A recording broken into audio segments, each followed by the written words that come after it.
years of waiting, this is what baseball fans wanted to hear. Baseball's 30 clubs and the Major League Baseball Players Association have today reached an historic agreement and that all games will be played as scheduled.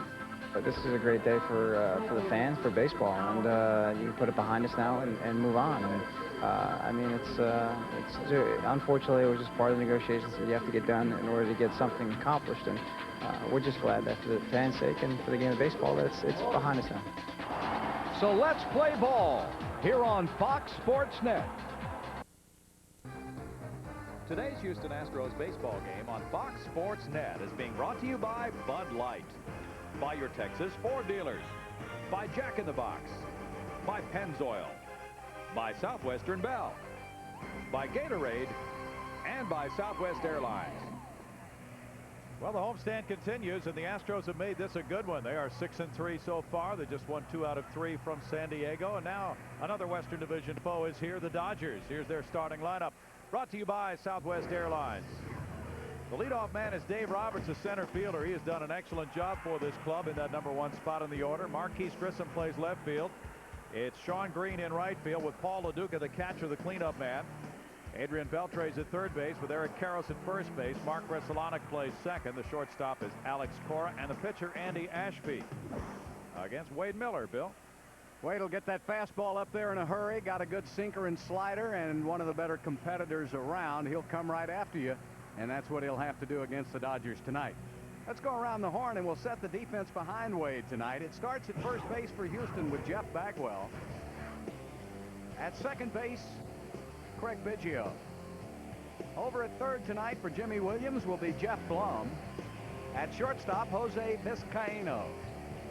In the outfield, in left field, will be Darrell Ward. Lance Berkman will be in center. Orlando Merced coming off a game yesterday with 2 sparkling plays in the outfield, and Brant Ausmus will do the catching. As Wade Miller goes to work, let me correct what I said about the difference in the loss column. It's only 3 games, with the Astros trailing the leading St. Louis Cardinals by 3, and they are 2.5 back coming into play today. Wade 11-3 with a 3.81 ERA, and he's made 20 starts, does not have a complete game, but boy, has he been reeling off the wins. In 17 starts since the disabled list, he's gone 11-1. Dave Roberts bunts and pops it back, and that's strike 1 back near the screen. Roberts has given this club quite a good leadoff performance at .290 with 2 homers and 31 runs batted in. Chuck Merriweather, the home plate umpire, puts a new ball into play. Roberts got a chance to play this spring, something he has really never had in the major leagues, and he has cashed it in, Bill, and he's been getting on base at a .369 on-base average. Well, when they picked him up from Cleveland, nobody thought he'd do what he did, but you see that number 30 he's wearing on his back? Is that a familiar number to you? Maury Wills? Yeah, you got it. Well, the first day of spring training, Maury Wills found him. He said, "Young man, you have a chance to be a special player if you do a couple of things I'm going to suggest." Well, he didn't know he was adopting Dave, but that's exactly what happened. Roberts never left him the entire spring training. He worked on his bunting, his base running, his outfield skills, and his batting. And look at the season he's having. He swings and misses, and Miller opens with a strikeout on a sharp slider. Of course, Maury said when you face Wade Miller, it might be a little different. Look at the break on this pitch. Oh, boy. Coming right in under the hands. He might have been looking for that sinker away, and he got the slider. Chuck Merriweather, Ted Barrett, Brian Runge, and Tim McClellan are on this umpiring crew. Marquise Grissom is next. He's filled in quite capably in left field for the injured Brian Jordan, who may be back as soon as Monday. At .284, he has 14 homers, 51 runs batted in. There's strike 1 to Grissom. He's been playing well defensively, too, for this team. He put together an 11-game hitting streak earlier this month, and in the last 19 games, he's hit .329. First of 6 meetings between the Dodgers and the Astros. Pitch moves upstairs. It's 1 ball and 1 strike. Dodgers themselves are coming off an excellent homestand at 6-3. They have won their last 7 series. 21 games above 500. 1 hopper. Shortstop Jose Vizcaíno plays it for out number 2. For one thing, the Astros have been doing better than any other team they've been playing is excellent defense behind their pitching. And of course, pitching and defense go hand in hand, as you well know, Brownie, and the Astro pitchers now feel more confident about letting the other team hit the ball because plays are going to be made behind them. And we saw several in yesterday's game. Orlando Merced threw out 2 runners, 1 at the plate. Sean Green goes for the first pitch, fouling it back. The fastball is good for strike 1 to a man with 38 homers, 101 runs batted in, and a .279 average. Green has, in 4 of the last 5 years, driven in at least 100 runs.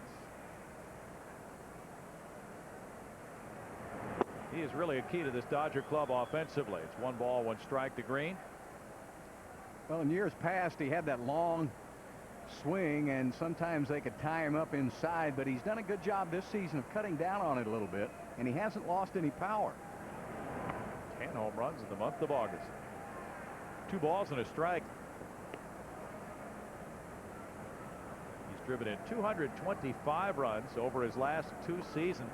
That's the highest Dodger total over a 2-year period since Mike Piazza, 96 and 97. He rips that one foul. Here's the thing I was trying to point out too. You want to come in under the hands. You've got to try to keep him tied up on the inside part of the plate. Looked like he broke his bat, but he turns on the inside pitch maybe as good as anybody in baseball. So you've got a problem as a pitcher. You want to come inside, but if you get too much of the plate, he can hurt you. You have to go back to Duke Snider to find somebody who's hit so many home runs over a 2-year period with the Dodgers, and he's hit more, 87 in the last 2 years. Snider had a total of 85 in 1955 and 56 combined. But Wade Miller gets him on strikes and has a 1-2-3 first, with the Astros coming up against Ashby.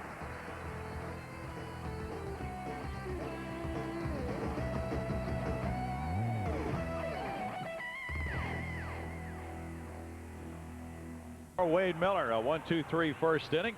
Gave up 3 in the first in his last start, but got no decision. Now the Astros starting lineup is brought to you by Southwest Airlines.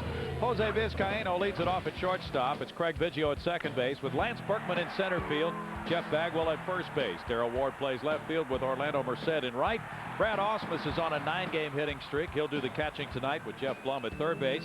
And Wade Miller has gotten his club off to a very fine start. Now it's Andy Ashby's turn, Bill. 13th major league season for this veteran. He knows how to pitch. Sinker, slider, change. He keeps everything down. Good command of the strike zone. And he doesn't give up too many long balls. He's done a good job this season. He is leading that Dodger staff, 16 home runs and 167 innings pitched.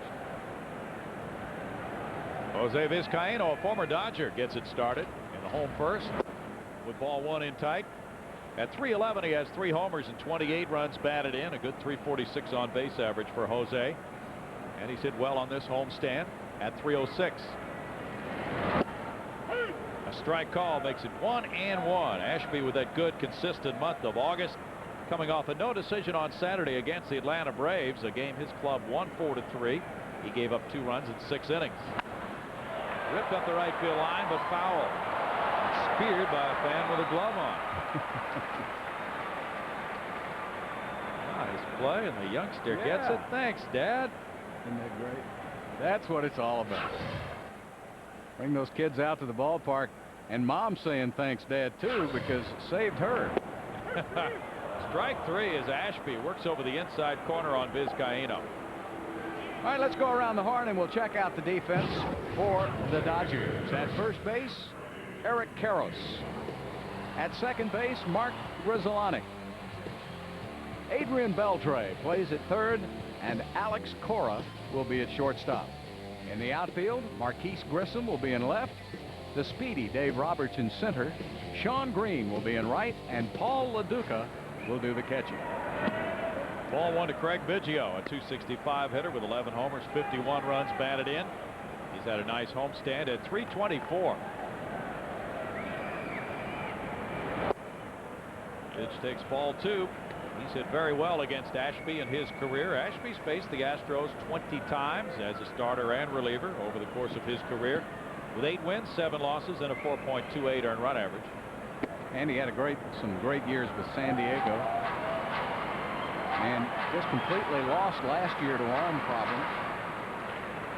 And actually started off with 2 wins, started off the season pretty good, and then his arm called it a season. Oh, nice strike, huh? Merriweather makes it 3-1.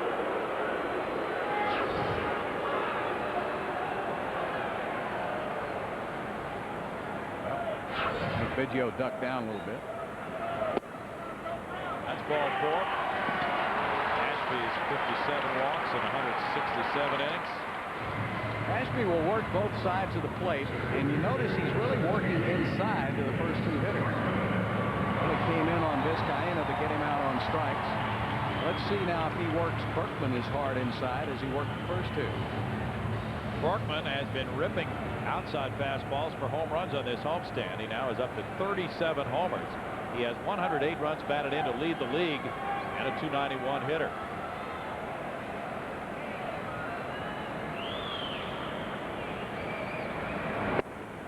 That's that cut fastball up and in for ball 1 on Berkman. Berkman has done some real damage against Ashby in his career. 6 hits and 10 at bats, a homer, and 4 runs batted in.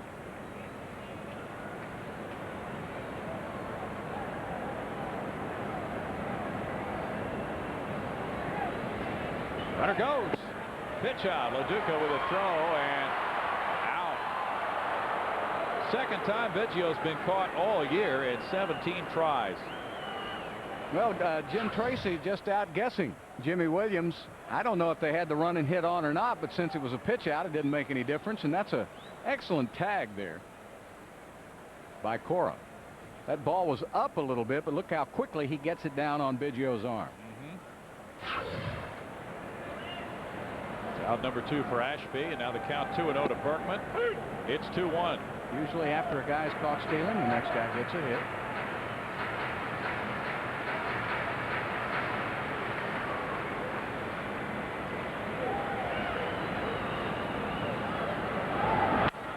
Berkman to left center field. Marquise Grissom cuts over. And at the edge of the warning track, he takes care of out number 3. No runs, no hits, no one left for Houston. It's 0-0.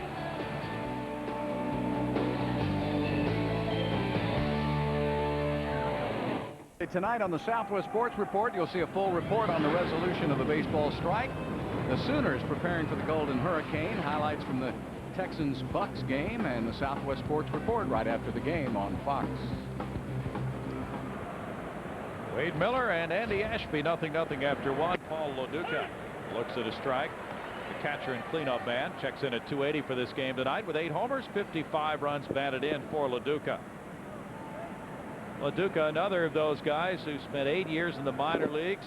Like Dave Roberts, got his chance, really cashed in last season for first-year manager Jim Tracy a year ago. And that's one thing that's really been beneficial to the Dodgers with Tracy as the skipper. He's willing to give a guy a chance who is unproven as a major league player. Back to the mound. 4 straight retired by Miller. Don't want to jinx Miller, but he looks pretty good right now in the early going. Yeah, he does. Last time he gave up a 3-run homer in the first to Austin Kearns, and then he shut out the Reds after that. That's right. Well, Kearns was came in here really on a hot streak. He certainly did. Wade has had 1 career appearance against Los Angeles. That was last year at LA, and he lost it 4-1. Adrian Beltre, the third baseman, has picked up the pace in the second half.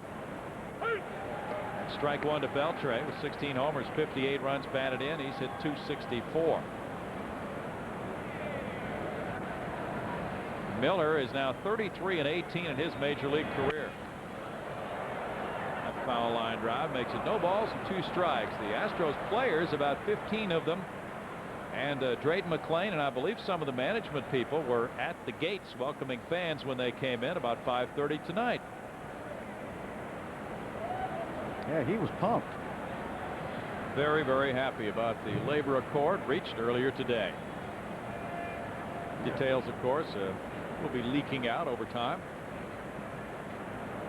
I think they won't be announced until the owners ratify it in they have about a week to do so, apparently. No balls, 2 strikes. Beltre, a powerful young third baseman. He's not yet established himself consistently in the big leagues. He's hit .353 though in his last 29 games. Shallow right field. Biggio's out. 5 straight for Miller to open this contest. Well, one of the things that the Dodgers have really done, and I think Tracy had a lot to do with this, is improve the defense and get a closer. And, you know, the Dodgers could score a lot of runs, but they couldn't catch the ball. They always had problems. Now, you know, when he's got Grissom out there and left and Roberts in center who can run and go get it, the infield is airtight. LaDuca handles his pitchers very well, and then you got Gagne to close. And presto, you got a pretty good team. Strike one to Eric Karros, a long-standing, powerful first baseman who's having an off year with 10 homers, 55 runs batted in, and a .278 batting average. Karros fouls it away. It's no balls and 2 strikes to Eric. The Dodgers traded for Tyler Houston of Milwaukee, and he's been playing some first base recently.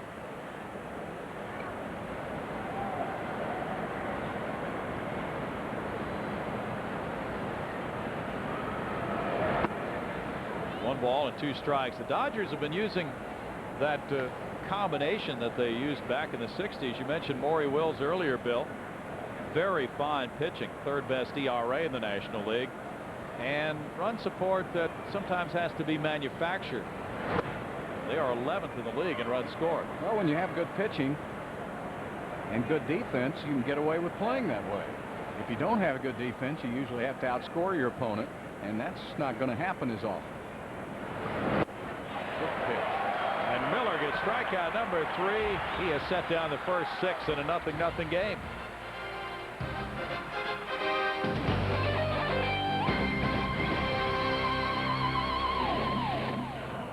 Chance to meet Astros shortstop Julio Lugo in the Shed, the official Astros team store. Everything you need to show your team spirit is in the Shed, the official Astros team store located in Union Station. And tomorrow from 1 to 2, Julio Lugo will be there. Jeff Bagwell in a 0-0 game. I don't know what color his cast will be. It changes daily, doesn't it? Yes, with the hair. 1 to Jeff with 25 homers and 84 runs batted in. He has a .283 batting average. Andy Ashby, the 35-year-old right-hander, throws the breaking ball outside, and it's 2 balls, no strikes. Bagwell has hit 22 career homers against this Dodger club. Jeff's hitting .306 for the homestand. It's 3-0. The Astros have really been grinding it for a long, long time to get to this point. They're 9 games over 500 for the first time this year. Need a win to stay 2.5 back of St. Louis. Oh, that's a 3-0 pitch. Bagwell comes up empty with a mighty cut. 3-1. Really a great 3-0 pitch. He sunk it and got it just down below the strike zone.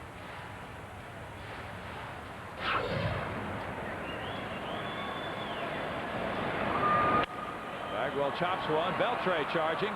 Takes it on the short hop, and in the dirt. It's dug out by Eric Karros. 1 down. Karros is a lot like Bagwell over at first base defensively. He gets a lot. He can turn a bad throw into a good out. Got a good glove. And those couple of years I talked about when they were shuffling infielders around, Karros had a lot of these he had to try to field. He became very proficient at it. He saved Beltre on that one. Beltre not make a good throw after charging that ball, making a good pickup. Strike 1 to Darrell Ward at .280. He has 9 homers and he's driven in 60. Career numbers against the Dodgers reflected there at .159 for a batting average. No balls, 2 strikes. Darrell's 8 for 24 on this homestand. It's a big difference offensively between these 2 clubs. The Astros are 4th in the league in runs scored. The Dodgers are 11th.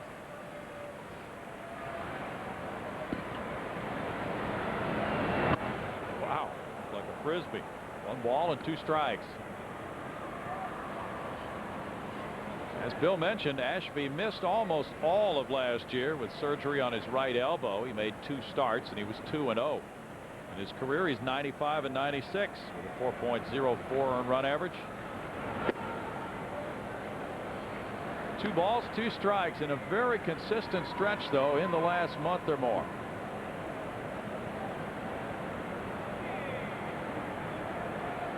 Dodgers have continued to rely on that hallmark, good starting pitching. He's pitching right now, he says, as consistently as he ever has. He lost to the Giants 3-1 back on July 28th. And since then, he's had 5 quality starts, 7 innings, 1 6-inning start. And giving up, well, he pitched a couple of shutouts. Gave up 3 runs, 1 run, 2 runs. So he's really been very consistent. That's his second walk. Orlando Merced at 301 has 6 homers, 26 runs batted in. Big night last night. 3 hits, an RBI, a run scored, 2 outfield assists. And his wife Shannon celebrating her 29th birthday today.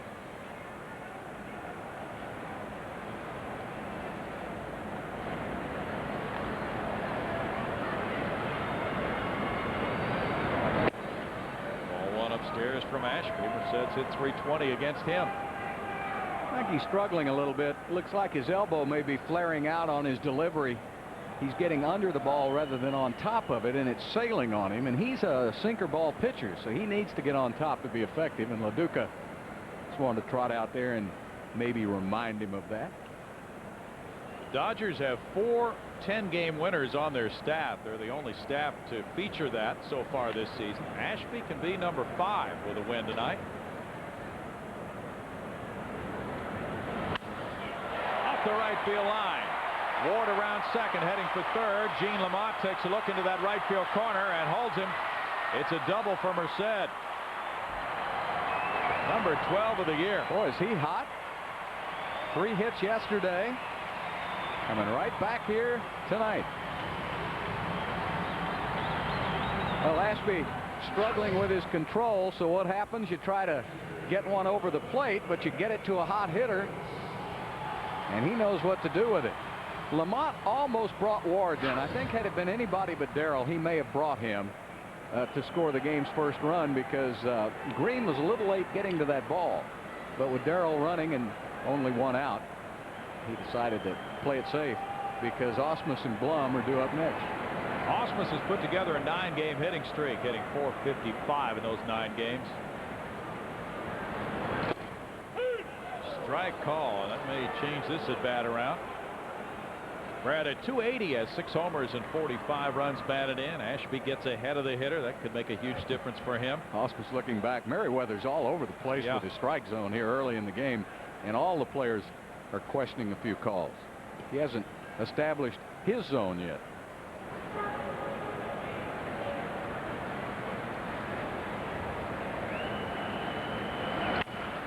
Bouncer shortstop. Ward coming home, and the run will score. As Cora takes the out at first, it's out number 2. Ausmus gets his 46th run batted in. Dodgers played the infield back, and the Astros take a 1-0 lead. Well, the Dodgers are saying, hey, look, we'll give up 1 run. We don't want the Astros to have a big inning.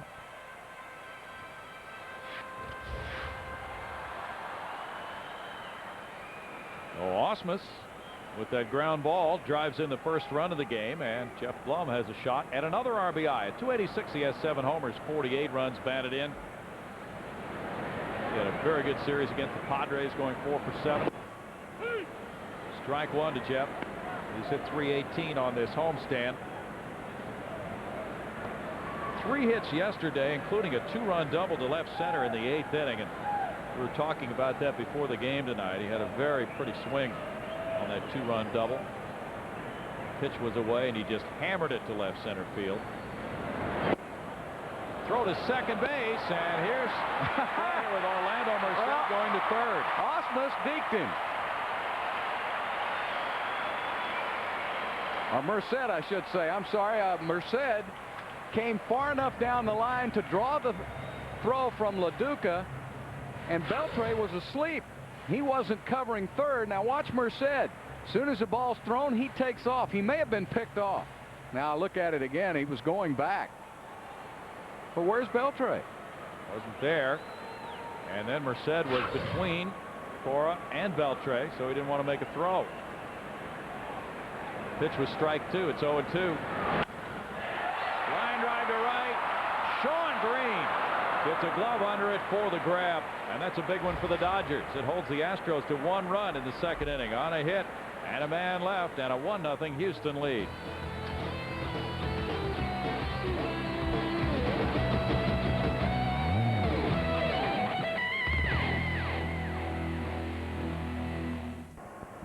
The Astros get a run as we go to the top of the 3rd inning. Let's take a look at the playoff picture now, brought to you by Jack in the Box. The Cardinals won today, and they're still 3 ahead in the loss column, as the Astros need a win here to get it back to 2.5. And the Astros are 6 behind the Dodgers in that wild card race. Mark Gressolonic leads it off. It's 1-0 Astros in the 3rd. And there's strike 1 to Gressolonic, a very aggressive hitter with just 18 walks, 71 strikeouts. But he's hit .273 with 8 homers, and he's driven in 44. I think you pointed out earlier, too, how big this series is for L.A. because Randy Johnson pitching against the Giants tonight, so a chance for L.A. with a couple of wins to put some distance between themselves and the Giants. Don't they play a lot here at the end? They do. 1 ball, 1 strike. We'll check to see how many games they have remaining with each other. I think it's at least 7 in the final month of the season. Ground ball goes foul from Gressolonic, and it's 1 ball, 2 strikes. See him go after that high fastball. Gressolonic, he's a slasher at the plate. He's up there hacking. He'll sit back on the ball. He'll try to drive it to right field. Not a very patient hitter. No, he's not at all. 7 games left between the Dodgers and Giants. Same thing for the Astros and the St. Louis Cardinals. Dodgers also will have 6 games remaining with Colorado, and they have 7 with San Diego. Fouled out of play. Still 2 balls, 2 strikes for Wade Miller. Dodgers go on to Arizona after this 3-game weekend series, and then they will be finished with the Diamondbacks this season. And they have to be glad when they contemplate that. You got that right. It's 3-2. The Dodgers spent a lot of time in first place in the first half of the season. They came out after the All-Star break just really flat, but Jim Tracy's bunch has regrouped since then, Bill. Yeah, Jim's done a heck of a job.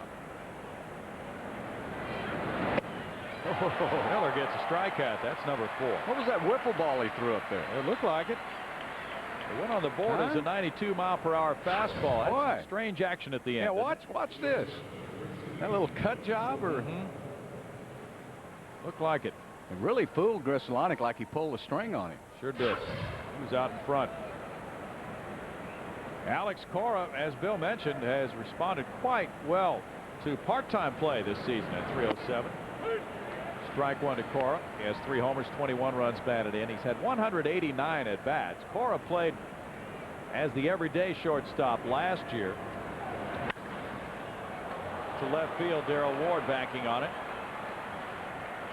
That's out number 2, and Alex had 405 at bats with only a .217 average, so it's been pretty much a platoon. Cesar Izturis, a switch hitter who bats better from the right side, is playing against the tough lefties this year, and the tough lefties dragged Cora's average down last year. Yeah. So that's another good job of Tracy to find the type of players that he can work with. He'll mix and match that lineup. I liken him to a professor. He really goes with statistics and a lot of paperwork. He's got him a desk in the dugout. Does he? Yeah, in L.A. Oh, yeah. Remember, he sits at that desk. It's like a little podium or something. Yeah, he just sits there. He's got all of his notes, and you can find him looking in his book. He's got it on the bench over there tonight, but he'll sit over there, and he and Jim Riggleman will talk back and forth. 2-1 to Andy Ashby, who hasn't done much with the bat, a 136 hitter with 1 homer and 4 runs batted in. He goes for that pitch, down and away, and it helps Wade to a 2-2 count. Looked like Alan Ashby there for a minute. Oh, you're into it now, pal. I didn't mean it, Alan. Well, 4 starters in double figures in wins and 4 starters with homers. Lance Berkman is waiting in center, And Wade Miller, Whitey, has retired the first 9 tonight. It's 1-0 Astros.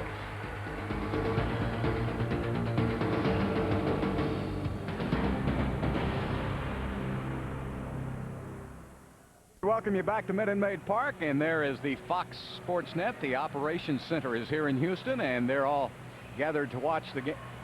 Are you kidding me? Don Covington's there again tonight, and his wife Mona.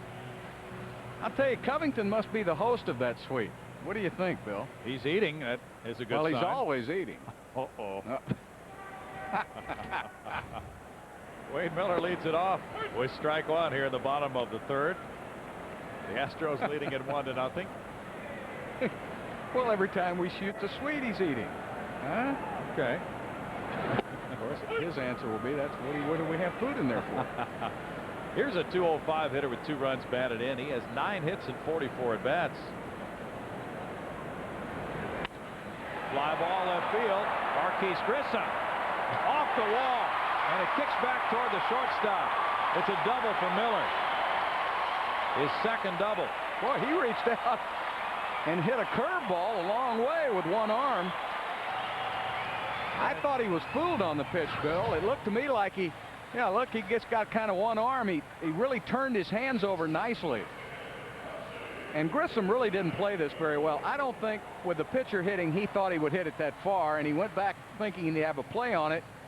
You either off that wall have to come back a long way and play it, or be committed to catch it. But he got caught in no man's land. 10th hit for Miller. He leads the Astros pitching staff in hits. Jose Vizcaíno, the infielders pinching in at the corners, gets a shot.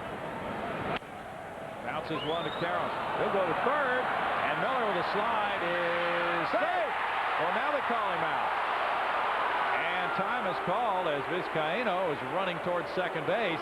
No, you know what, he called him safe and then said that his hand came off the bag.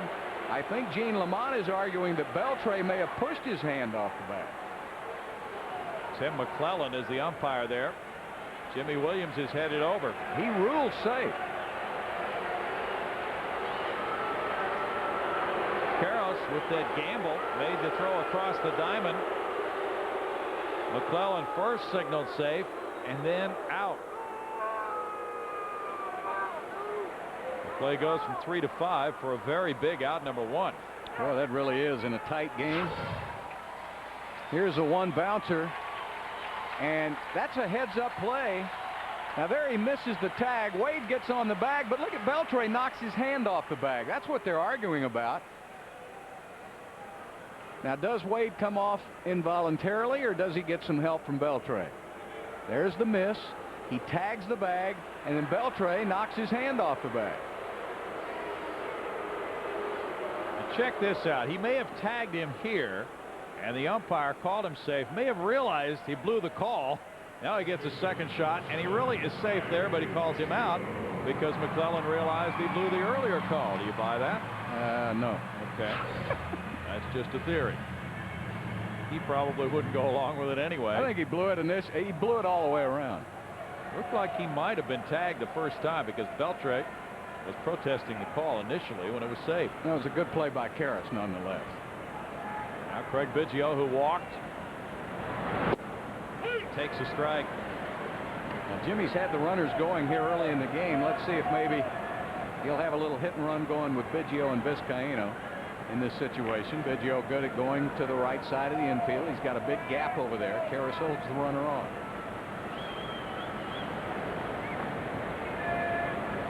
Dodgers lost 2 of 3 in this ballpark last year.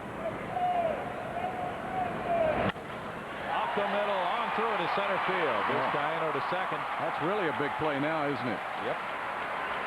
Biggio could have had the RBI on that hit. 2 men on, 1 out for Lance Berkman.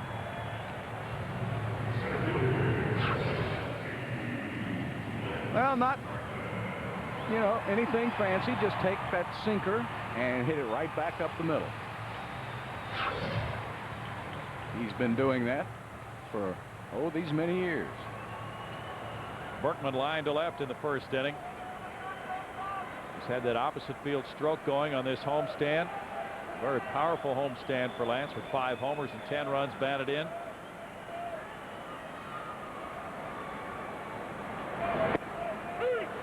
First strike, 1 call. That's a .327 career hitter against the men in blue. Dodgers are 3-3 in their 6 games in this ballpark in the last couple of years.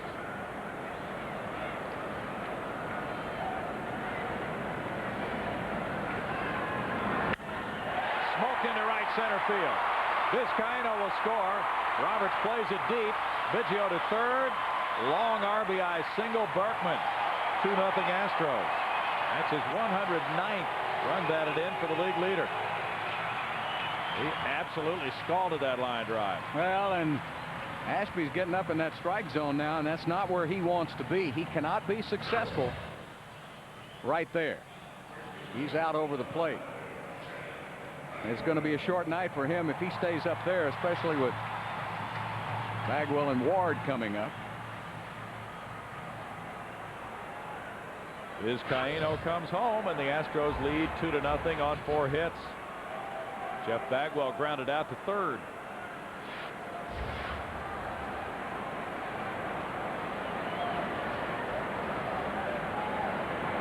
One thing Jeff wants to do now, be careful with that sinker. Doesn't want to ground into a double play in this situation, but he's a good situational hitter. A lot of times he'll try for the fly ball here to be sure and get that runner in from third.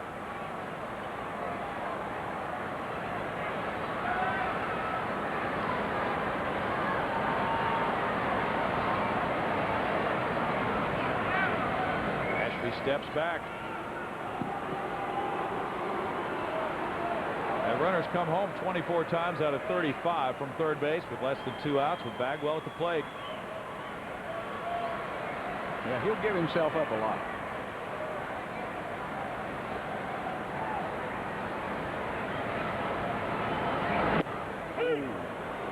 One and one. He had one that drifted back over the plate. I'll bet you when Ashby let that go, he wished he had it back. Ashby's been pitching upstairs quite a bit so far in this game. Yeah. Cardinals beat the Cubs today 6-3 as newcomer Jamie Wright got his first win as a Redbird. He's 6-13. Carlos Zambrano, the loser, 2-6. Dave Beers got his 3rd save. Albert Pujols hit his 31st homer, a 3-run shot in the first. 2 balls and a strike. They'll play a doubleheader tomorrow at Wrigley Field.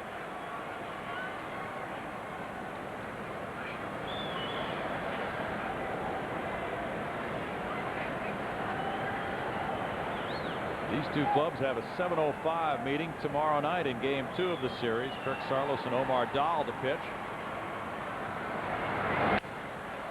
Foul ball. Boy, Biggio was in Biggio had to show some of his dexterity there to get out of the way of that shot. Bagwell got something he could yank. And right between Gene Lamont and Craig Biggio. All 3 of these Dodgers starters this weekend have ERAs around 3.5. 3.44 for Ashby, 3.62 for Dahl, 3.41 for Hideo Nomo, who pitches Sunday. It's been the tested formula for them over the years when they've had good clubs, Bill, and their staff ERA from the starters has been 3.63 this season. It's hard to remember a Dodgers team that never had good pitching. They always had good pitching. Seems that way anyway.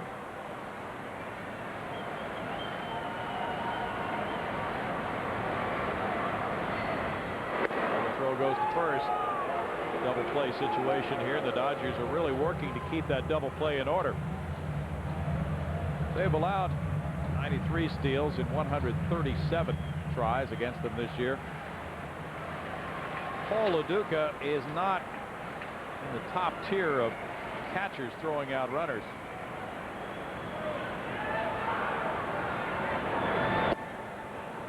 It's 3-2 now. And you could see Berkman running on this pitch.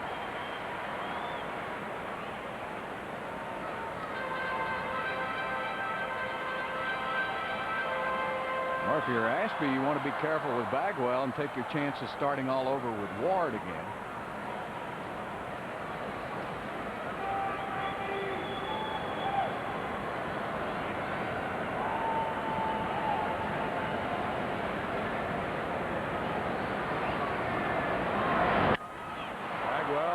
Puts it out of play. Well, Jeff had another pitch he really wanted. 88-mile-per-hour fastball up in the strike zone. That's something he handles all the time and didn't quite get the bat around in time on it. Ashby's struggling a little bit up in the strike zone. He could be had here with one big hit. Ashby, a native of Kansas City, Missouri, won 17 games in '98 with the Padres. Pitched in the postseason that year against the Astros. Bagwell takes the walk to load the bases. A close pitch just outside. Third walk of the game for Ashby, and now he faces Ward. Jim Colburn, the pitching coach, will come out. Yeah, Jim's going to go out and have a word now with Ashby. And I think Ward probably they figure a little easier man to double up because he doesn't run that well. So you can look for Ashby to work some stuff away from him, see if they can get him to turn over on one, hit it to one of the middle infielders. You know, Bagwell's so darn dangerous that if you get behind in the count, you'd almost just rather put him on, keep that double play in order, and start over from scratch with Ward, and that's what Ashby's going to do after they talk about it. Baggy might be upset at that pitch he fouled off. Yeah, boy, he had one there. That 88, it wasn't too much on that. It was up, and the Dodgers now getting somebody loose in the bullpen. Is it Mr. Brown? Kevin Brown. Whew. We better hurry and get to Ashby. That's all I got to say. This guy has been throwing very well. Yeah, he's trying to work his way back into their starting rotation. Might be close to doing that. Darrell Ward walked and scored in the second inning. He's grounded into 8 double plays and 400 at bats.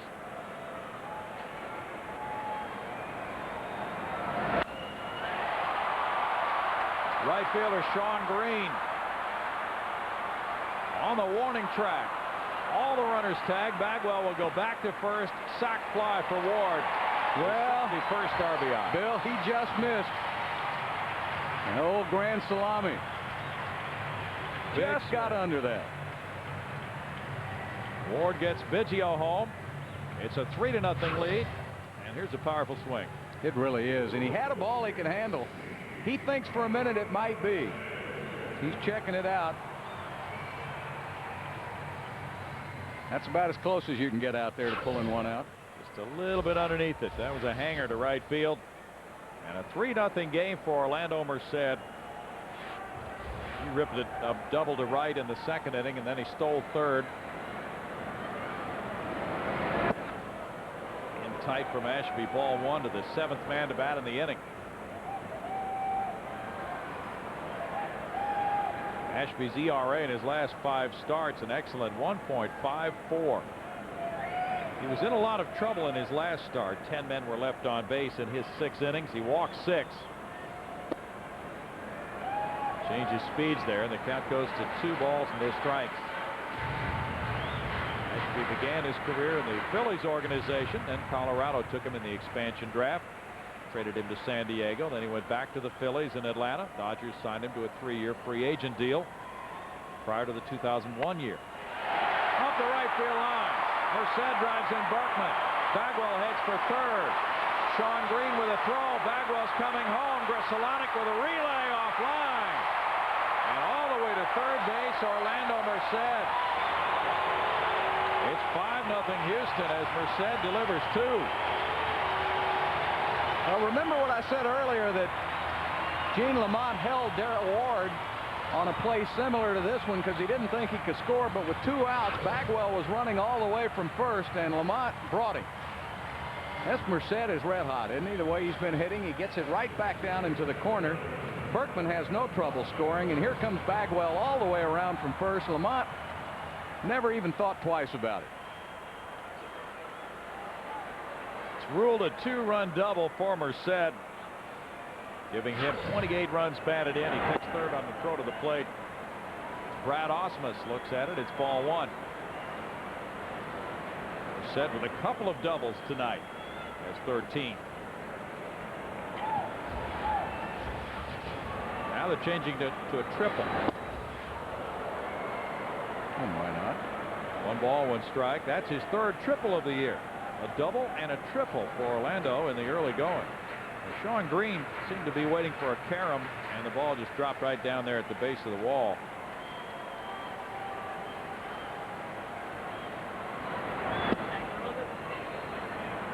It's 2-1 to Brad. Brad's been on a real tear here in the second half of the season. He's hit .371 since the 22nd of July. 3 balls and a strike.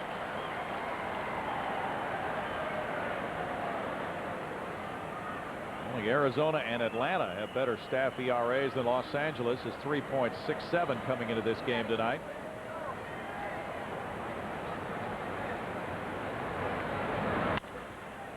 One hopper, Beltre. And the Astros in the 3rd inning sent 8 men to the plate. 4 of them come home on 4 hits with a man left. After 3, it's 5-0 Houston.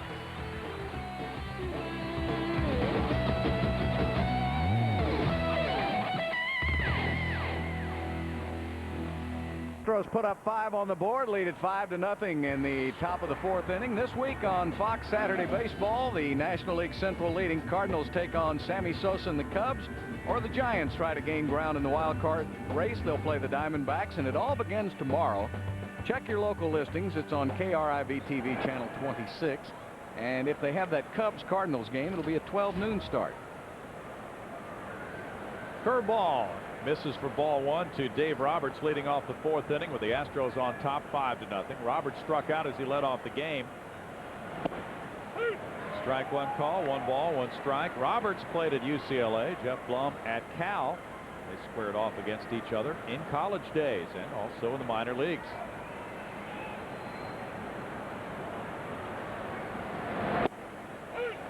Strike call makes it 1-2. You talked about his work with Maury Wills. Jim Tracy was looking for exactly the type of player Maury Wills has helped Dave Roberts become this year. A leadoff man who works the count, forces that pitcher to go pretty deep to get him out when he does get him out.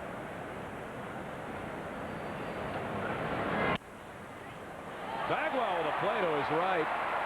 He spears that line drive. And there's a quick out, number 1, but it took quick reaction. It really was headed for right field there. And boy, I don't know how Roberts hit it. That was a good pitch. And here's Jeff, who flashes some leather here early in the game. There's just so many things that guy does well. You saw his base running ability a moment ago, scoring from first. There have been a couple of plays that he saved the Astros on in this homestand.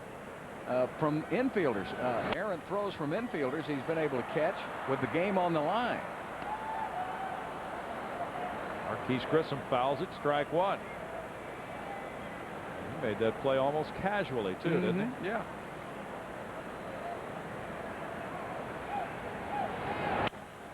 Grissom grounds. Jeff Blum juggles the ball but keeps it right there close. 2 down. He's able to do that. If Jeff can keep the ball in front of him, he's got a gun for an arm. He really has settled in nicely here at 3rd base for Houston. Here's tonight's Aflac trivia question. Name the 6 players to have their uniform numbers retired by more than one team. Jackie Robinson's one of them. Everybody's got him. Nolan Ryan, we know. He's had 3. Yeah. Ball 1 to Sean Green. How about Garvey? Yeah, he might be one too. I think the Padres did, and that was the reason it was very curious that they did. Biggio fields the 2-hopper, throws at Green. That's 12 straight. Dodgers retired by Miller in a 5-0 game.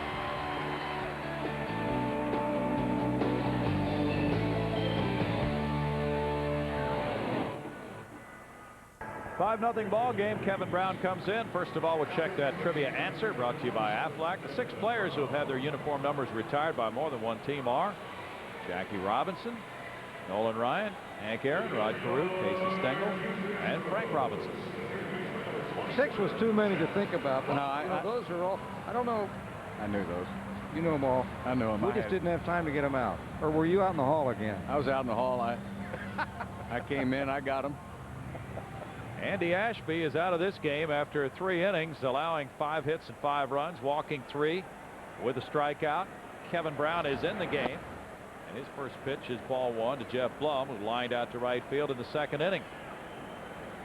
Well, Brown has been primarily a starter, of course, as you know, throughout his career. This is his 4th relief appearance of this season. 1 ball, 1 strike. Brown has won 3 and lost 3 with a 4.39 ERA in 12 games, 9 as a starter. Those are the numbers for him, Bill. Yeah, and as tough as they are, his season last year started and ended with injuries, so he has had trouble staying on the mound for the Dodgers. When he is on the mound, though, he's as good as anybody in the game. Has that real good sinking fastball that just bores down and in on right-handed hitters. He'll mix it in with a 4-seamer in the mid-90s. Solonic throws out Blum. Got that wicked slider to go along with it, so one of the toughest in the game. And he gets a lot of ground ball outs just like that one. Well, he averaged, Bill, more than 240 innings from 1996 through 2000. And I'm not too sure that workload with his advancing age, that wear and tear, isn't causing a lot of these breakdowns. They're going to really be cautious with him, bringing him back in relief. Strike 1 to Wade Miller. He doubled off the wall and left in the 3rd inning. He was thrown out trying to go to 3rd.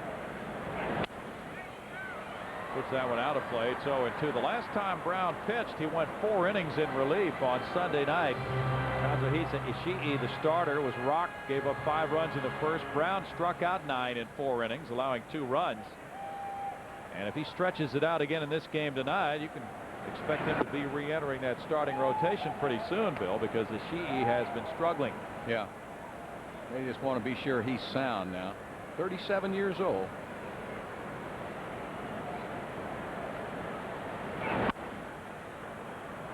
Still a ball and 2 strikes for Wade Miller.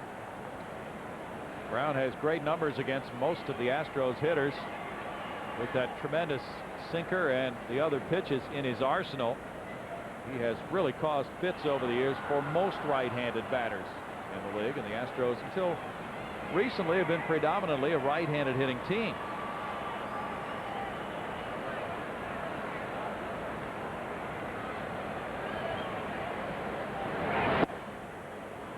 Brown misses, and it's 2 balls, 2 strikes. Brown was the opening day starter for this Dodger club.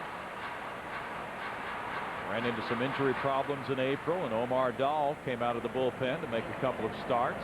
And in late May, Omar Dahl came back out of the bullpen, and Dahl has been one of the stalwarts for this Dodger team this year.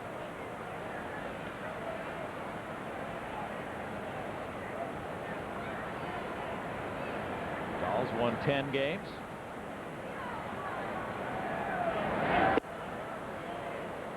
For ball 3, and it's a full count now for Whitey Miller.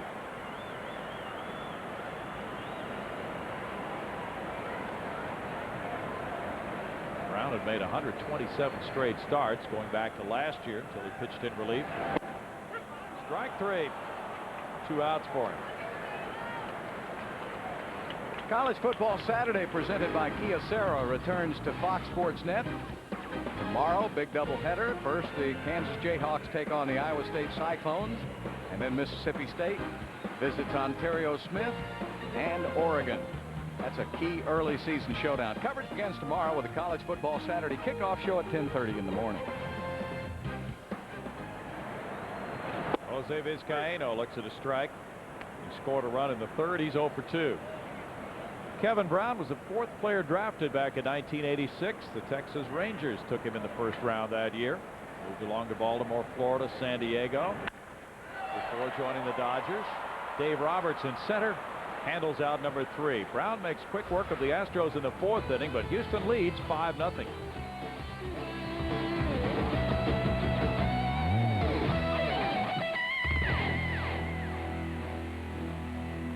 That man, Wade Miller, has retired the first 12 batters he's faced. 45 pitches thrown, 33 for strikes through the first 4 innings. Paul LaDuca leads it off in the 5th. Goes for the first pitch off Miller's glove to shortstop. Vizcaino juggles, and the first base runner for the Dodgers is LaDuca. It is ruled a hit. Yeah, it has to be. No other way to rule that. I don't know if Miller touching the ball may have messed it up, but LaDuca can really fly, and Vizcaino had that on his mind. If Miller just gets his glove on this ball, now if he doesn't slow it down, does it get to Vizcaino any quicker? I don't know. Hard to tell, but you've got to make a bang play to get LaDuca. Adrian Beltre is next. He popped a second first time up. Strike one. It's always a difficult call for the official scorer in a game like this. Miller had not had a base runner through the first 4 innings, and it's an infield hit.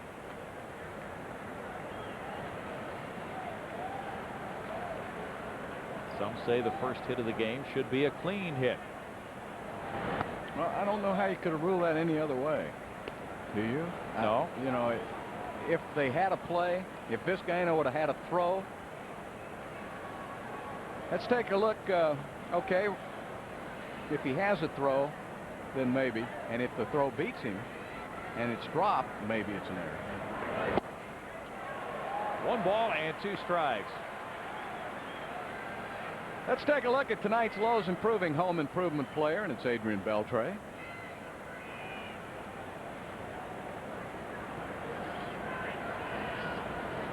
All of his numbers up.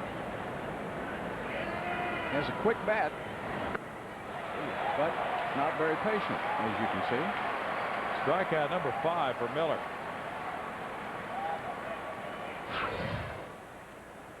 Well, he just got it outside the strike zone. Want to make him expand that strike zone with 2 strikes. That was a great pitch.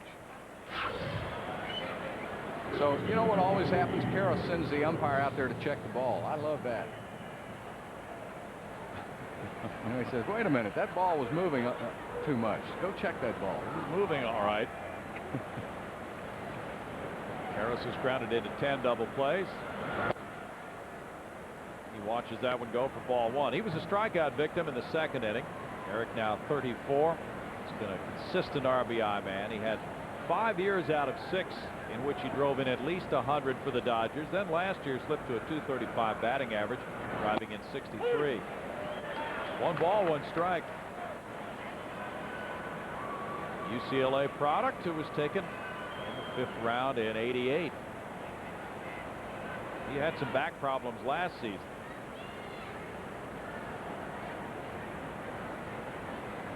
You know, every year they were going to trade Karros. Every time you went to LA, that's what you heard or read. Eric Karros is going to be traded. Now you look up, he's the only one left. Just about, isn't he? He's kind of outlasted everybody else. Sheffield's gone. Go down the list. Made a lot of changes.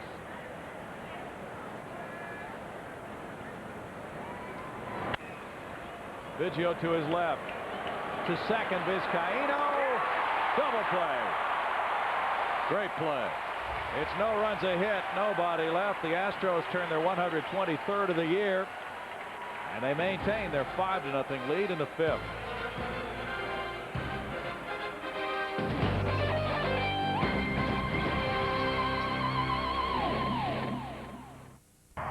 Nothing Houston as we go to the bottom of the 5th, and it's time to check out tonight's Texas Four-Dealer League leaders batting average, National League team leaders in road games, and the Dodgers right there at the top along with the Giants. A couple of West Coast teams, they like to go east, huh? And yeah, they have a great long-standing rivalry. Dodgers and Giants with 7 more meetings. It should be a very productive month of September for the fans in those 2 cities. Kevin Brown had a 1-2-3 4th inning. What else is new against the Houston Astros? They are tired of seeing him be so effective against them, and it's happened time after time over the years. He has a career ERA of 1.83 against Houston. Biggio to left field. Crawford boxes. Home run. Number 12. 6-0 Astros.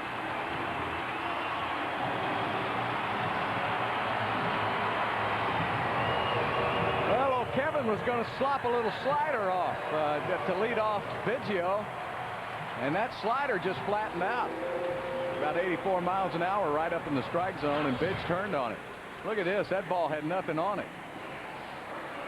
He knew it, too. Did you see Brown put his head down? He knew that was out. Why didn't he throw up a few of those in the playoffs? Biggio was a 185 hitter against Kevin Brown. That's his first career home run off Brown.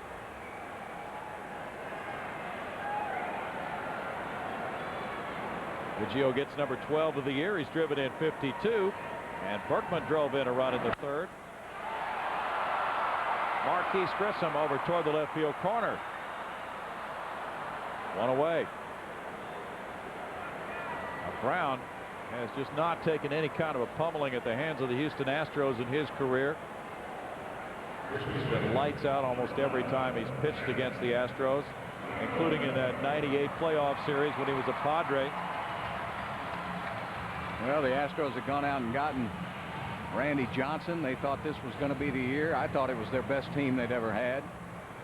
But they ran into a red-hot Kevin Brown in San Diego, and he matched Johnson shutout for shutout, strike for strike. Ball one to Jeff Bagwell. He struck out 16 when he won game 1 against Johnson 2-1 at Houston. 8 innings, 2 hits, no runs. Ball one strike. And then in game 3 he pitched again, got no decision against Mike Hampton, but the Padres won that one 2-1. He allowed 1 run in 6 1/3 innings. Brown's been on the disabled list twice this year. Elbow problem. And you know, at 37 years of age and all of those innings that I alluded to a moment ago, between 96, those 4 seasons of 200+ innings pitched, a lot of people, there were some raised eyebrows when the Dodgers first signed him. What is it, 10-year contract, wasn't it? And he's only 4 years into that. He's 37 years of age, but he's still got that good breaking stuff. His velocity tonight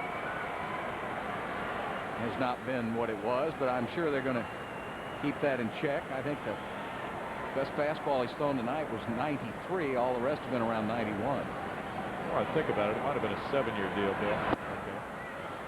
3 balls and 2 strikes, but he's now 37. Yeah. Had surgery September 27th for a torn muscle in the right elbow, and then went on the DL this April for scar tissue from that. Dave Roberts back into center toward Towles Hill on the warning track. A long Bagwell drive is out number 2. That was another slider that didn't slide 88 miles per hour. Let's go pitch by pitch on how he handles Bagwell as he comes in with a sinker, then a good fastball down in the strike zone, comes back inside again, back away again with a slider, comes back inside again and back out with a slider. Well, he'd done it so many times that Bagwell was kind of looking for that slider and leaned out and hit it a long way. Roberts has great speed, got back on it. Darrell Ward looks at strike 1. He has a walk and a sac fly.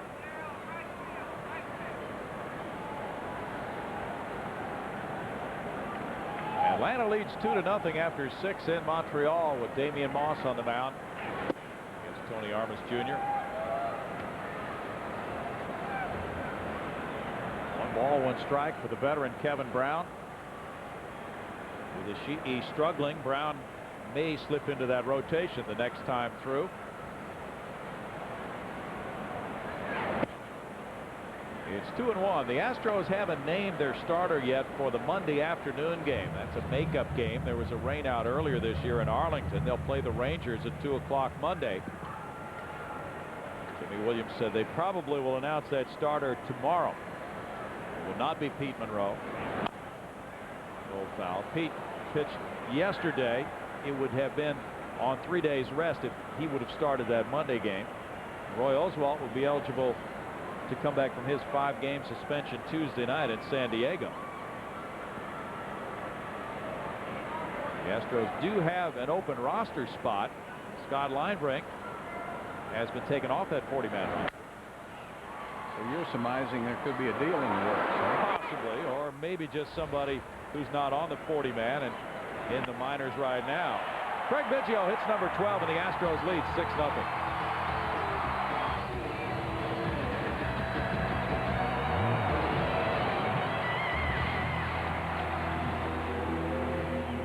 Wade Miller with a shutout here as we go to the 6th inning. Go to MLB.com, the ultimate baseball website. Listen to game day audio, watch highlights, direct, purchase tickets, and more exclusively at MLB.com. Time called. Mark Russellonic is ready to go, just about. They're looking back behind home plate. Maybe a distraction there. Well, Benny had the light on over here. He was doing a little commentary between innings. That's all right. Whenever he's ready, we'll go. It's 6-0 as Russellonic settles in after striking out in the 3rd.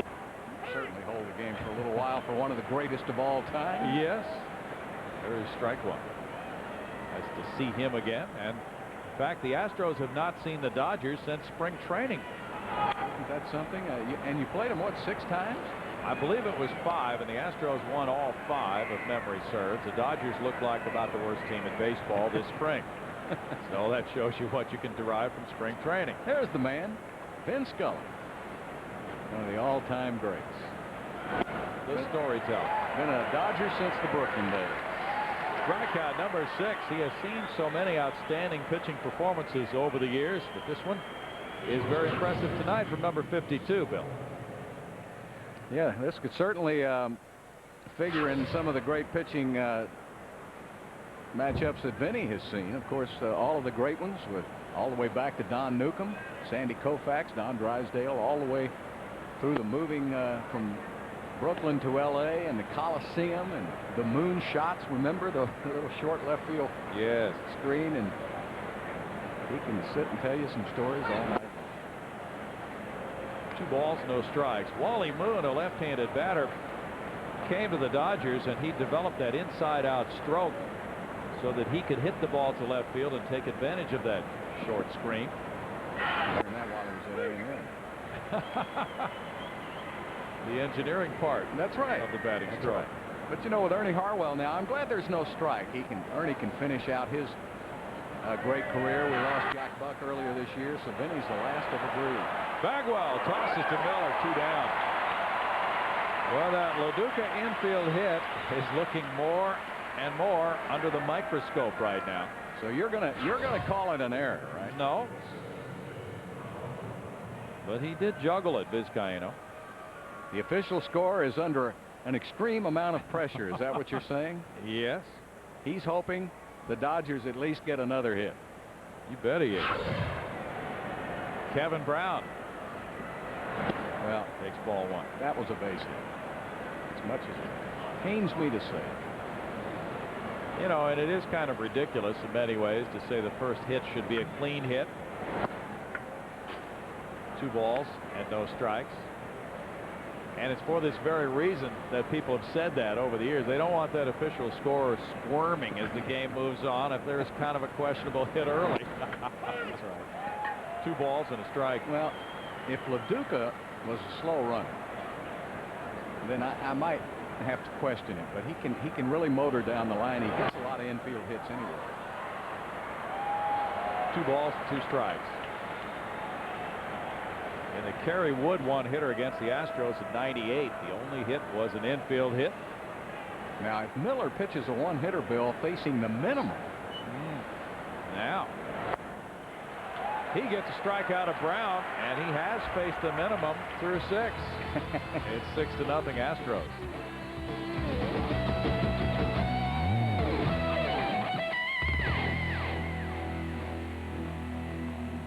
With the Astros is brought to you by Bud Light. Tomorrow night at 7:05, it's Omar Dahl, a 10-game winner against Kirk Saarloos. He's 6-3 and pitched for a Southern California college, which you know about. And on Sunday, it's Hideo Nomo with a 12-6 record against Carlos Hernandez. He's 6-4. That's a 1:35 start on Sunday, and that game will be yours right here on Fox Sports Net. And the Astros go on the road trip to Texas for 1 game Monday afternoon, to San Diego, and to Los Angeles. Kevin Brown gave up a Biggio homer. He's retired the other 6 men he's faced. Orlando Merced has a double and a triple. And there's strike 1. Orlando just got his 5th 3-hit game of the year yesterday. Now a shot at number 6 right here.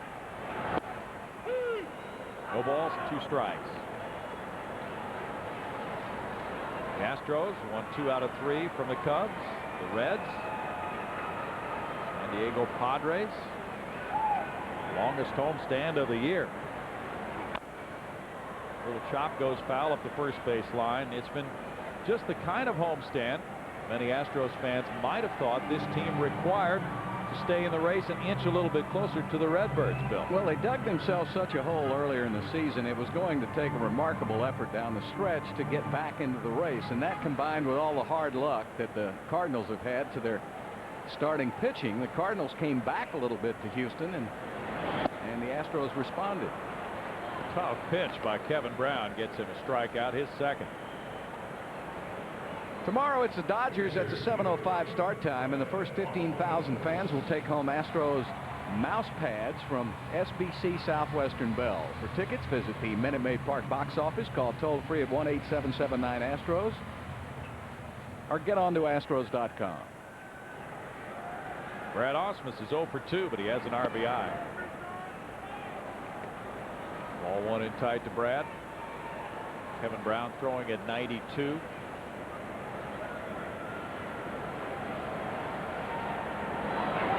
Back on that hitter. He has really muscled up in his rehab work since his surgery. Not throwing as hard tonight as we've seen him throw in the past, but a lot more diversity to his pitches. He's got them moving on both sides of the plate. A lot more action. 1-2. He doesn't look as bulky as he did this spring, but he was like a linebacker this spring. He had done so much work in the weight room coming back from the elbow surgery. Huge upper arms and shoulders. Try to put less impact on that elbow, I guess, huh? Strikeout number 3 for Kevin Brown, who's looking sharp tonight except for the Biggio homer. Dodgers starters over the previous 16 games leading up to this one had a combined ERA of 2.57 with a 6-2 record. Jeff Blum's 0 for 2. A line drive to right, a ground ball to second. Ball 1 to Blum. Boston is really hammering Cleveland tonight. It's 14-2 Boston in the top of the 8th inning. Derek Lowe was a starter. He was pulled after 5 scoreless. Should have gone for 2. 2-0. Brian Daubach hit his 17th. Trot Nixon, number 21 for the Red Sox, who are chasing the Yankees by 8.5 games. In the wild card race, they trail by 4. Anaheim leading there. 3 balls, no strikes. Speaking of the wild card, the Dodgers lead the Astros by 6 in the wild card race in the National League. Pretty good margin. Blum takes a 2-out walk. Well, that's good patience by Blum. That gets Miller up to the plate, so he won't have to lead off the next inning. Good job. Miller doubled in the 3rd off the left field wall. Struck out looking in the 4th.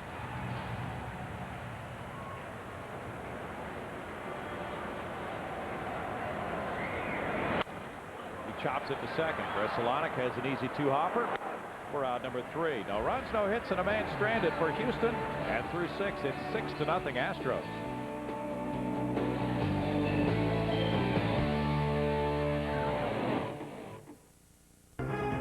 Houston Astros baseball on Fox Sports Net is being brought to you by Subway. Subway, eat fresh. Lowe's Home Improvement Warehouse. Lowe's, improving home improvement. And by Southwest Airlines.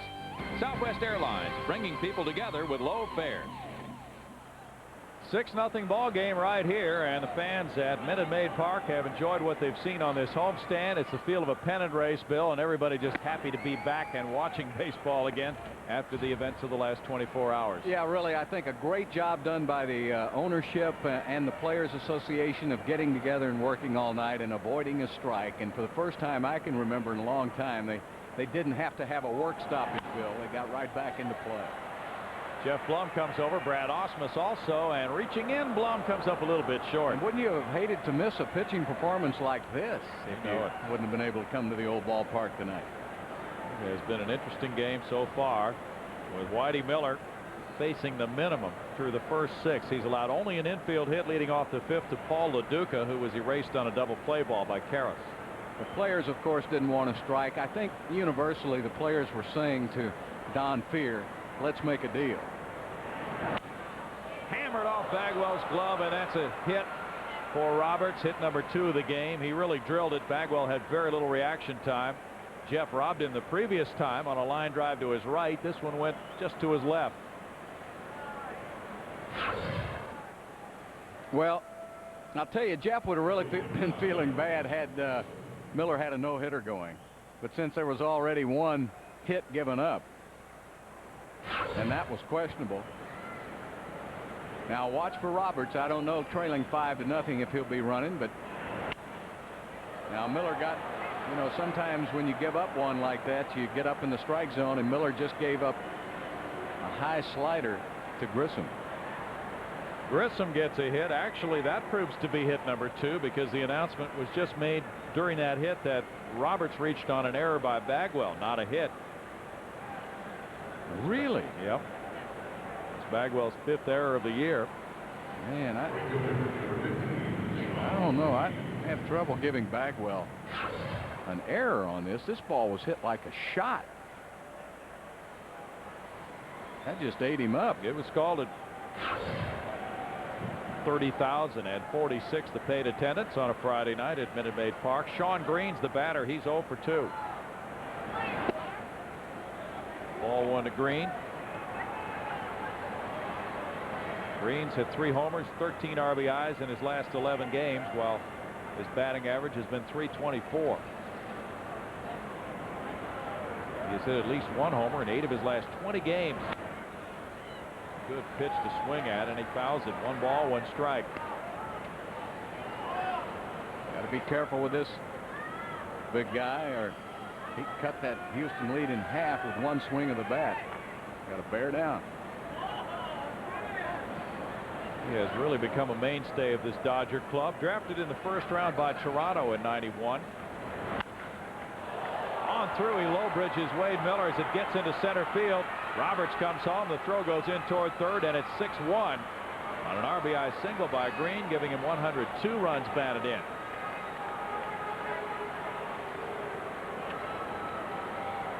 That one sent Whitey Miller to the mound. Well, again, he's up in the strike zone with that slider, but not too badly. I mean, that was a pretty good pitch. That was down, but it gave Green plenty of time to see it. And Roberts had no trouble scoring. And Bert Hooton wants to come and slow his right-hander down now. Miller's at only 74 pitches thrown, so he can't be tired at this juncture. But it just looks to me like he's up in the strike zone a little more than he's been earlier in the game. Both bullpens are active right now. It's Ricky Stone throwing in the Astros bullpen. Looks like Guillermo Mota in the Dodger bullpen right now. Bill, I want to take this opportunity. I lost a good friend earlier this week, and all of us in the sports business here in Houston did, as Bill Whitmore passed away, the barber, as he was affectionately known. He was a long-time sports information director at Rice for close to 40 years, president of CASIDA, and a member of the Rice Hall of Fame, and one of the most respected men in college sports. Had a funeral for Bill today, and I want to pass along, give my best to his wife Lucy. They've been married for 59 years. He was a very nice man. He was. He had always had a smile on his face. One of the real great guys in sports, and we're going to miss him. Yes, we will. Paul LaDuca fouls it away. It's no balls, 2 strikes. LaDuca got the first hit, an infield hit off Miller's glove in the 5th inning. Now the Dodgers have broken through with a run, trailing by 5. Well, that bat's history. He's not giving that back. Well, he's willing to. Well, he's got a Dodger cap on, though, doesn't he? Yeah, he's a Dodger. No wonder. They'll trade. Well, he's going to give LaDuca back the bat that he likes, and LaDuca's giving him a new one. Looks like one of those maple bats. Yeah.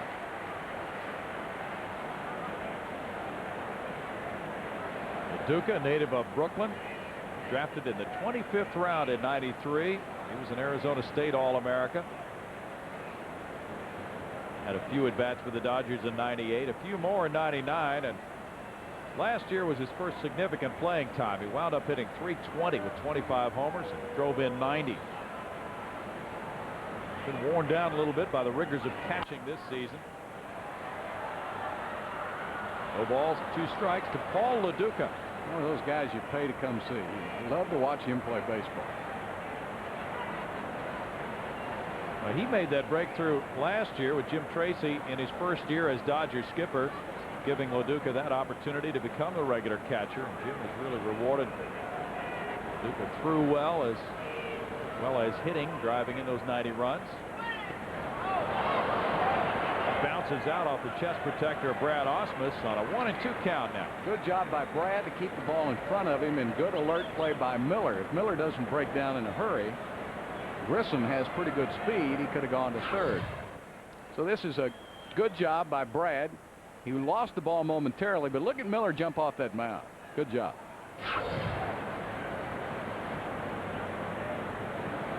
Adrian Beltre's on deck. Duca fouls it back.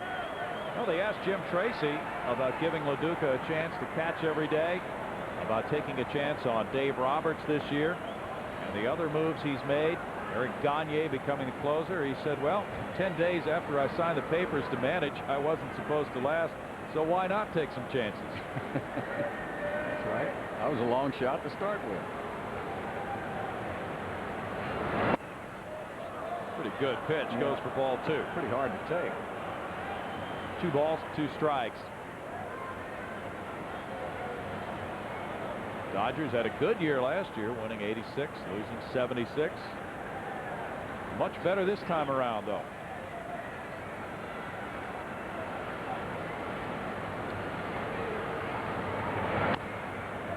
Fouled, and here's a good battle going. Lo Duca versus Miller.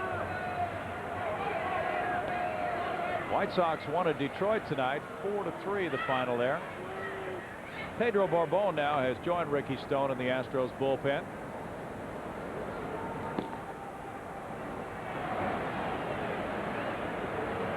Dan Wright was the winner. He's 10-11 now for the White Sox. Mike Maroff, the loser, goes to 5-6.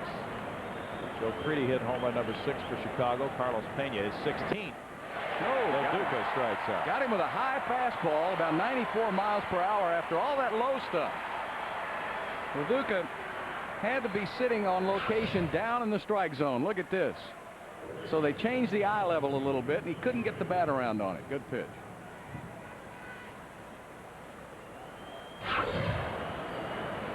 Adrian Beltre is next. He's 0 for 2.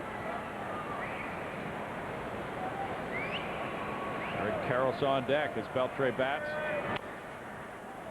And fouls it past Glenn Hoffman, the third base coach, for strike 1.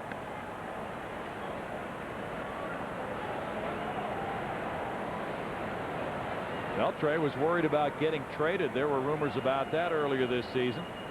Once the trade deadline passed, he went on a real burst at the plate.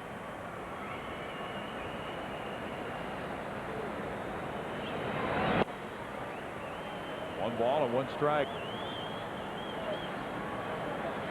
Beltre had an 85 RBI season in 2000, but last year slipped back a few notches. Last year he had to deal with an appendectomy. He lost 24 pounds.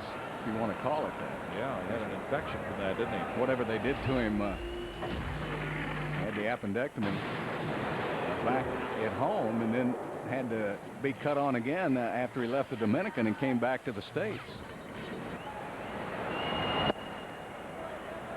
2 balls and a strike to Adrian Beltre from Santo Domingo in the Dominican Republic.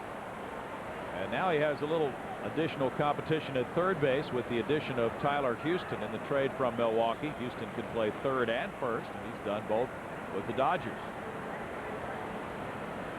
Yeah, when Karros was in that little mini slump, they were able to move Houston over there. Then Houston went into a slump. A high drive, an eye-popping long bid for a home run. Hits, just foul.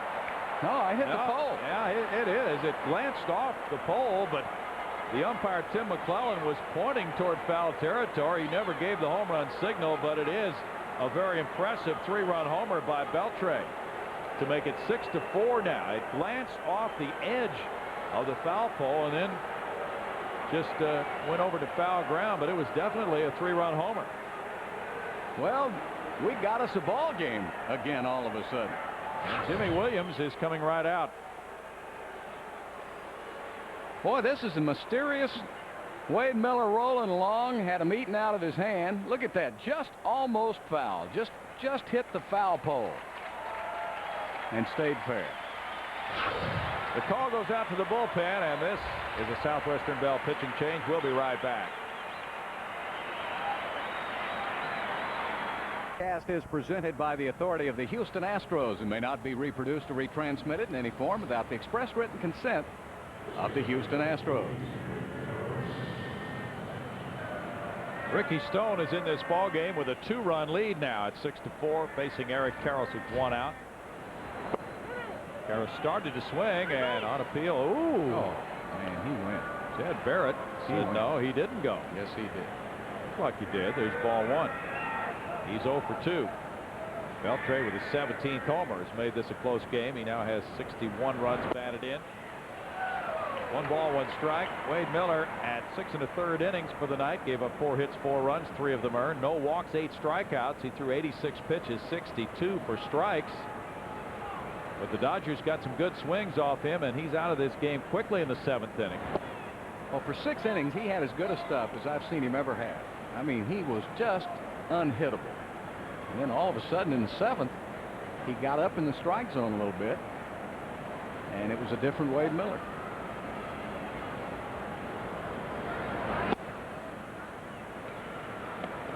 Three balls and a strike. He gave up a 3-run homer in the 1st inning of his last start. This time a Beltre 3-run homer in the 7th gets him out of the game, but had good numbers in both of those. Hammered toward the left field corner, but hooking foul. Oh, now see, there must be a rash of pitches up. Ricky Stone is not effective where he threw that pitch, and that's up in the strike zone. Well, he's got to get down to be effective. Karros has got good power. Fly ball to center. Berkman back a few steps. 2 down with Pedro Borbon warming up. Stone has set a rookie record for Houston appearances with 65.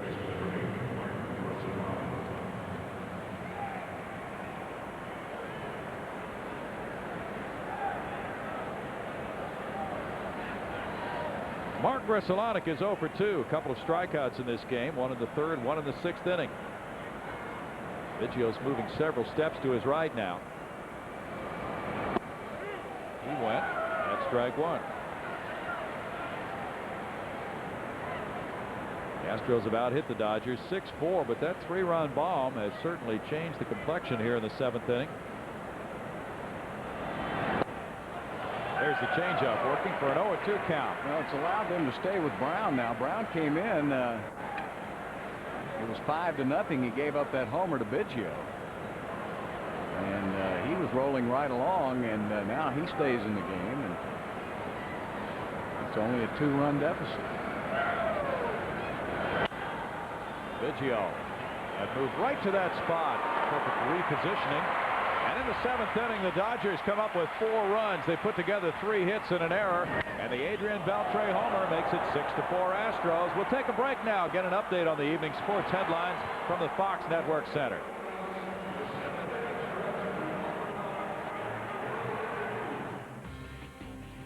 This sports break is brought to you by the Home Depot.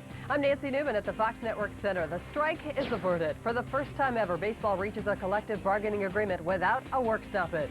Friday's first game went off as scheduled at Wrigley, with the Cardinals pulling out the 6-3 victory. And Tony Gonzalez ends his holdout by signing a 1-year deal with the Chiefs. He expects to play in the season opener. For all the latest news, scores, stay here with Fox Sports Net. Look at tonight's Gatorade game summary, and Wade Miller cruising right along for 6 1/3 innings pitched until the roof caved in on him, and Adrian Beltre with that big 3-run homer that hit the foul pole. Craig Biggio 2 for 2 with a single and a home run. So the Astros with a 6-0 lead, but the Dodgers with 4 in the 7th get right back in it. On umbrella night here at Minute Maid Park. And look at that, Brownie, just a sea of umbrellas. Astros handing those out along with HEB. Great scene. That was fun to watch between innings. I remember back in the Dome when the roof leaked and you had to have one of those anyway. Vizcaíno with a drive up the right field line, and a home run. Number 4 of the year for Jose Vizcaíno. And the second allowed by Kevin Brown tonight. The Astros get a run back. They lead it now 7-4. What's gotten into Vizcaíno? He hit a home run on the first pitch of spring training against the Los Angeles Dodgers, and now he goes deep here in late August. Kevin Brown, uncharacteristically now, has given up a couple of homers. That pitch was down in the strike zone, and Vizcaíno just went and got it and golfed it right out of here. The Astros 1 and 2 hitters have their 2 home runs in this game. Vizcaíno number 4, Biggio number 12. Now Bidge has been on base all 3 times in this game. That's ball 1. Very important game for both of these 2 teams. Brown came in the 4th inning. 2 balls and no strikes. A 345-footer by Vizcaíno got him his 29th run batted in.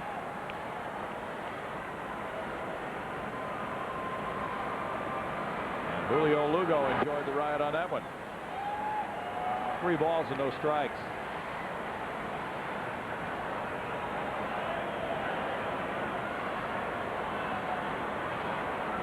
What does Lugo have? That cast changed every day? I think he does. Huh?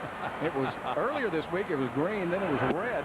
Tonight, what is it, blue? It's blue. Yeah. I think every day he goes and gets a new cast color. He's just bored. Yeah, he is. That's tough to watch. We're glad he does have a game to watch tonight, though. Yeah. Vizcaíno, that's doing what he's been doing all season with the young Julio Lugo, kind of his mentor, helping him along. And of course, Viz says, I got plenty of baseball left. Lance Berkman is 1 for 3. There's a good pickup by LaDuca on ball 1. That's a good scene, though, Vizcaíno talking to Lugo, because earlier this year when they handed that shortstop job to Everett, Vizcaíno was the one that told Lugo, be calm, be patient, don't say anything, work hard, you'll be back in there. And that's exactly what happened. And that was good guidance for that young player. Came along at the right time. 1 ball, 1 strike. Well, the natural instinct of a young player might be to react in an angry fashion. New manager was taking over the club this spring. As you know, that might have been the wrong way to do it. And Vizcaíno's been there before. He gave great advice to Lugo. Lugo followed it and was our most improved player until he got that wrist broke.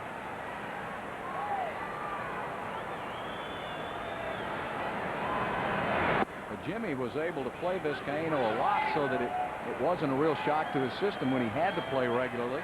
He'd been playing some for Lugo at shortstop, playing for Blum at third, give Biggio a rest at second. Now he may be the MVP of regular day players. You know, you'd have to go with Oswalt right now, and Miller and Wagner and Dotel have done a great job. Berkman, of course, would be the MVP #1 candidate, but Vizcaíno for everything he does. 2 balls, 2 strikes to Berkman.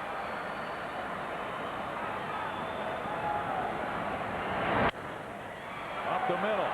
Cora diving, can't get it. Biggio heads for third. A single for Berkman. He's 2 for 4. Gene Lamont going over with a pat on the helmet for Biggio. Yeah, that was a great job of going from first to third. Roberts was coming in a hurry. Talk about overspin on a baseball. Watch this. He hit right on top of it, and if he doesn't have that overspin, it looked like Cora had a shot at it, and when that ball hit the second time, it just took off. It was like in tennis, isn't it, Brownie? It's kind of like that overspin you put on the ball. Well, it was a good read because some base runners would see that center fielder coming in and just stop there at second base, Bill. That's something you don't see too often, knocking Kevin Brown out of a game. Yeah, the Astros will have to get the videotape of this one. That has not happened very often. It's 7-4 Houston. We'll be right back. 7-4 here in the bottom of the 7th. Let's take a look at tonight's Nextel You Make the Call replay. And it came back in the 3rd inning as he hit a shot over there to Karras. Tried to get Miller sliding in. Miller avoided the tag by Beltre. Got a hand on the base. But third base umpire Tim McClellan called him out. Looked like Beltre may have slapped that tag on top of his hand and got him off the base, although it looks like it's on it to me. But McClellan didn't agree. And now we've got a new pitcher. Paul Quantrill will check in for the Dodgers, leading the major leagues in games pitched now. 73 games for Quantrill, and he pitched in 80 last year at Toronto. And with his delivery, his arm can handle it. 65 innings of work, only one home run allowed by this specialist, Paul Quantrill. Ball one to Jeff Bagwell, who's 0 for 2 with a walk and a run scored. Quantrill in 9 outings between August 3rd and the 18th, went 1-0 with 1 save, no earned runs allowed in 7 innings. It's really been important in setting it up for the closer, Eric Gagne. 1 ball, 1 strike. Gagne has 45 saves, which is second in the major leagues in his first year as a closer. 1-2 for Quantrill on a 91-mile-per-hour fastball. You mentioned his 80 appearances last year with the Blue Jays. He had a 3.04 ERA and an 11-2 record in those 80 appearances, and he was an all-star last year. Excellent command, Bill. He relies almost always on his sinker and fastball. He'll get it up there around 91 miles per hour, and he's aggressive. He'll come right after you. He comes right out of that bullpen throwing strikes. Native of London, Ontario. Drafted by Boston in '89, then traded to the Phillies. Another trade took him to Toronto, and the Dodgers got him last December along with shortstop Cesar Izturis, Luke Kokopek, and another player. Workman draws a throw. Worked out as a good trade for the Dodgers. Yeah. Dodgers have made some astute moves.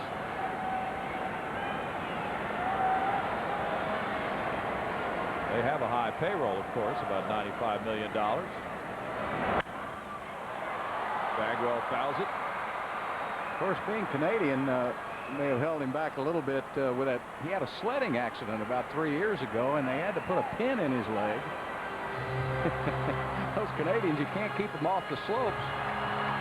And they took that pin out before last season, and he really came on strong. And he's been good ever since. He throws to first. I remember he came clean on that one. He admitted finally that that fractured right femur was suffered in a snowmobile accident, and I believe that was not an allowable pursuit under his contract. Oh, so he could have been on the hook. Foul back.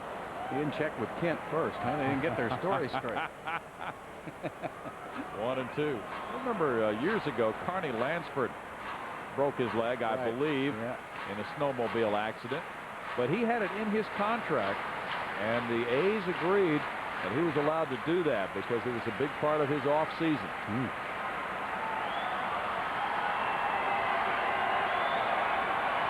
ball, 2 strikes. Bagwell grounds foul. Adrian Beltre wide of third. Well, don't you love the way Quantrill, he comes right after you. He didn't throw any balls. He's been in that strike zone with every pitch to Bagwell. You got to be ready to hit when this guy comes in. Last year he walked 12 in 83 innings.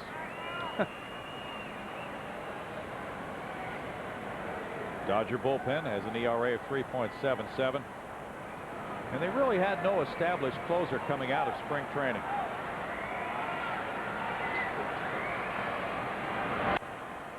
Bagwell fouls it back. The Astros have been grinding it, Bill, for a long, long time. They were 10.5 games out at one point. They are, if they win this game, still 2.5 behind. It's been an amazing long stretch of very good, solid baseball. But since they've been pursuing the Cardinals, they don't get a lot of attention for their good work. 2-2.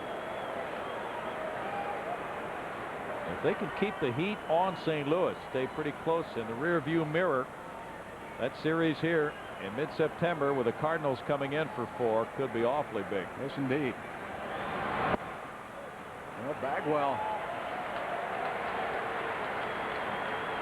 forced him to throw something different. He threw a slider and then tried to get a sinker over the outside part of the plate, and now the count is full. Darryl Ward waiting.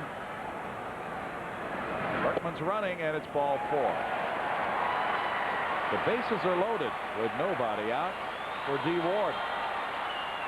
This fall, get your NFL fix a day earlier with the most outrageous, unpredictable NFL pregame show you've ever seen.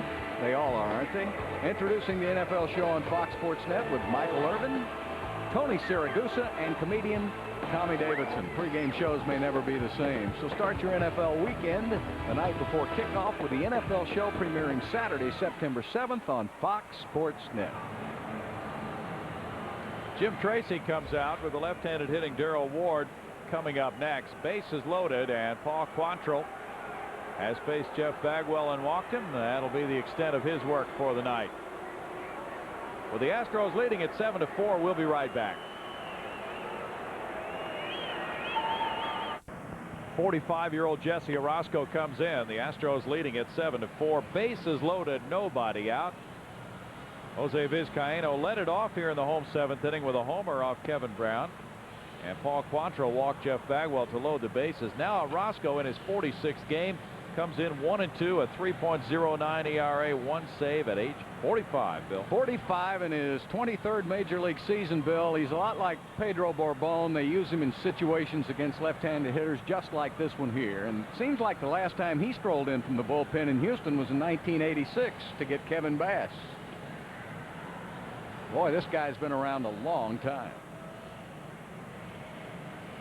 And still going strong, as you could tell by those numbers. Got him a little screwball. He'll turn it over. Nice breaking pitch away from left-handers. Darryl Ward will not bat against Orosco. It's going to be Brian Hunter pinch hitting for Ward. This is about time that Jimmy makes his defensive switches anyway late in the game, so coming with Hunter here. Hunter comes up with the infielders moving in at 290, 1 homer and 10 runs batted in for Bryant.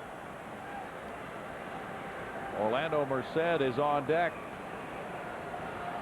Hunter's had 107 at bats. He's 4 for 12 as a pinch hitter, driving in 3 in those roles. Slider, strike 1.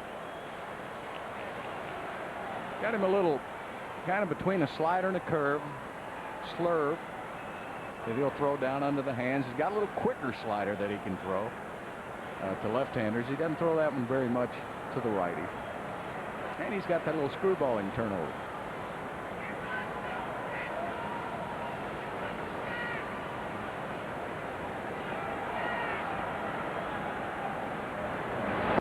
Most important thing you say about Orosco, he never throws a pitch that doesn't do something. Doesn't break. How about that, huh? Inherited runners in scoring position. It's going to be tough for him to improve upon that. With the bases loaded, nobody out here.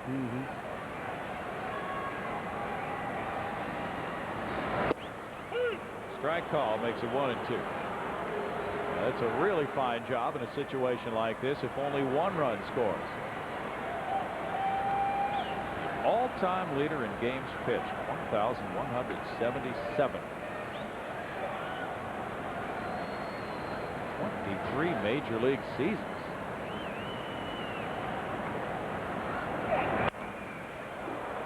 Fouled, and it's still a ball and 2 strikes. Well, he's not out there because somebody feels sorry for him. No. He's out there because he's still getting it done. Well, we were talking the other day about Tom Lampkin. Lampkin is the backup catcher for San Diego. He's 38. Right. Jesse Orosco, 45. Backup catchers who bat left-handed And situational lefty relievers can stay around a long time in this game. If they're pretty good. To the second baseman, Gressolana comes home for the force play, and Biggio takes out LaDuca. Well, that is a perfect type of home to first double play, except if Ward had been running then, they would have had a home to first double play. But with Hunter running, he had no play, so he looked to third, and before he could even think about throwing, Biggio wiped him out. Biggio did his job perfectly, which is to prevent the catcher from making that double play. Yep. He dumped him, just similar to dumping a second baseman on a pivot there. Good clean baseball. Orlando Merced has 2 extra base hits in this game and 2 runs batted in. He's 2 for 3. Now the Dodger middle infielders move back at double play depth. Roscoe delivers, and it's ball 1. Roscoe doing his usual fine job against left-handed batters this season. But Merced is hitting .330 in his career with the bases loaded.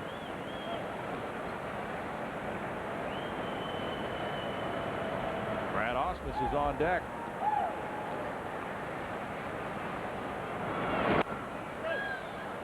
Merced had a good cut at that pitch. 1-1.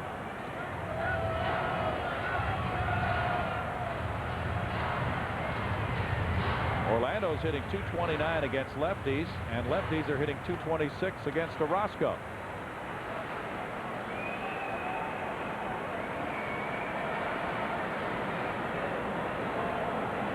Dodgers have a right-hander warming up in their bullpen now, and so do the Astros. Flash Gordon for Houston. Orozco gets it by Merced. Close your eyes, you think Bourbon's out there. Yeah. He comes sidearm with the same type stuff Pedro does. He can still throw about 89 miles per hour with his fastball, but he just spots that. He doesn't always throw it for strikes or just off the plate. And then he'll drop down with that big slurve. He's been with 6 different teams. Good job by Merced. That's what you have to do, is just hang tough, try to get a bat on it.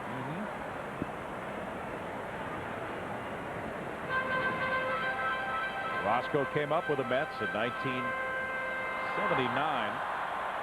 Then a little hiatus before he returned to them in '81. He was with the Dodgers earlier in his career in '88. Cleveland, Milwaukee, Baltimore, St. Louis. To center field. Berkman will tag. Roberts back.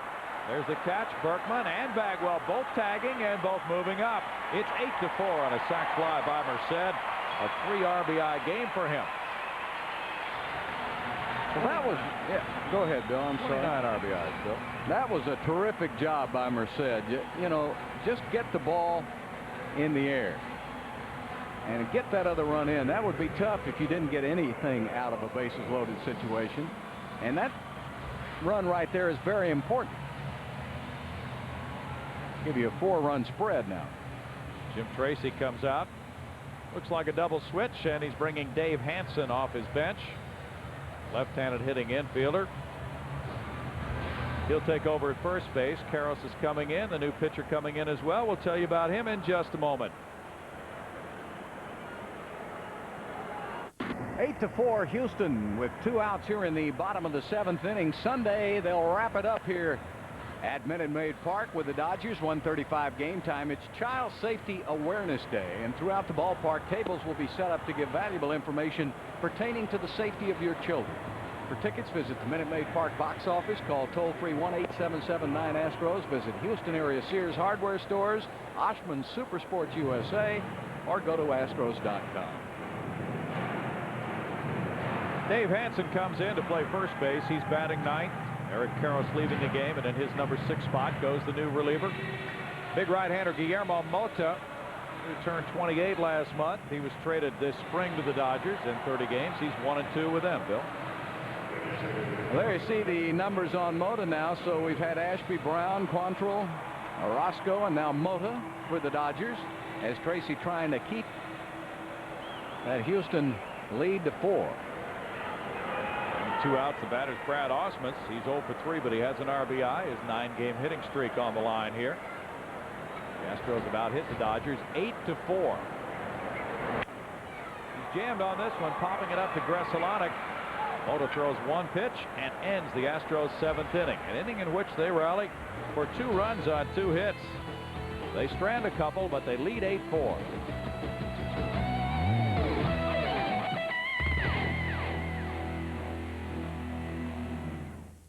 Let's take a look at tonight's Pennzoil protection play, and we'll go back to the 2nd inning. The Astros had already gotten a run, and they were threatening to score a second, but a nice catch by Sean Green on this line drive by Jeff Blum. And that's your Pennzoil protection play. Brian Hunter comes in this game to play center field. After pinch hitting for Darrell Ward, Jason Lane takes over in right field for Orlando Merced, who drove in 3. Lance Berkman moves from center field to left field. An all-new alignment for the manager, Jimmy Williams, who goes with his former closer in Boston, Flash Gordon, now for the 8th inning, Bill. Well, Gordon pitched an inning and a third yesterday, and he'll try to bounce back here tonight and pitch another inning. Strike 1 to Alex Cora. Ricky Stone went 2/3 of an inning, allowed no hits, no runs, no walks, no strikeouts. Gordon is pitcher number 3. 1 ball, 1 strike. The Astros ERA 8th best in the National League, 4.11. They have really pitched well at home. 9 shutouts all at home this season. 2 balls and a strike. Big reason their home record is 40-28.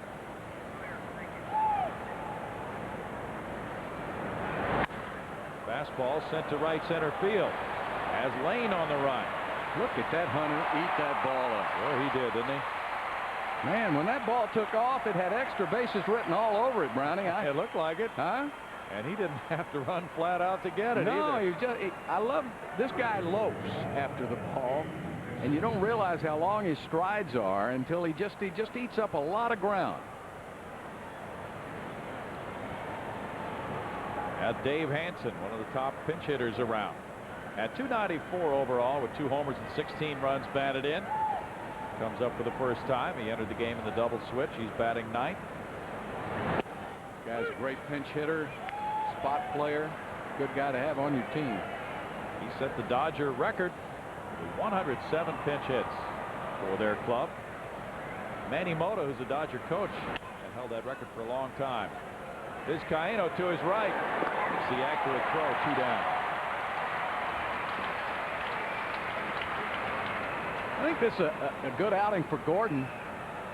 If he can get through this inning tonight after an inning and a third last night. Remember, several days ago he was a little stiff in the shoulders and could not pitch, and told Jimmy Williams that he needed an extra day to get ready. And you know, he's coming off those problems, surgery problems he had in Chicago, so it'll be good to see if he can go back-to-back games here. Yes, sir. Dave Roberts is 0 for 3. Reached on an error, scored a run. Strike for Gordon. Flash is from Florida, lives in the Orlando area. Joining the Astros after the trade from the Chicago Cubs as a setup man, but he would like to be a closer again. He has 98 career saves, and he was fabulous as the Red Sox closer. He could certainly be helpful in these roles, though. Hammered foul. 0-2. In Jimmy Williams' daily session with the media today, said that Ricky Stone had asked not to be used yesterday if it was possible, which it was. Ricky went 2/3 of an inning tonight, and boy, honesty can really work to a manager and a club's advantage this time of year when these relievers have more than 60 appearances on them.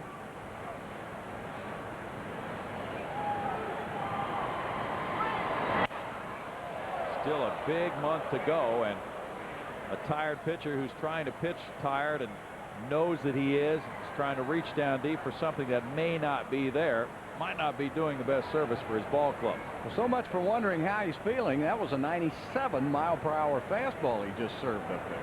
That's your answer to that question. Oh, what a pitch. And a big hook. And that strikeout makes it a 1-2-3 8th inning. The Astros lead it 8-4.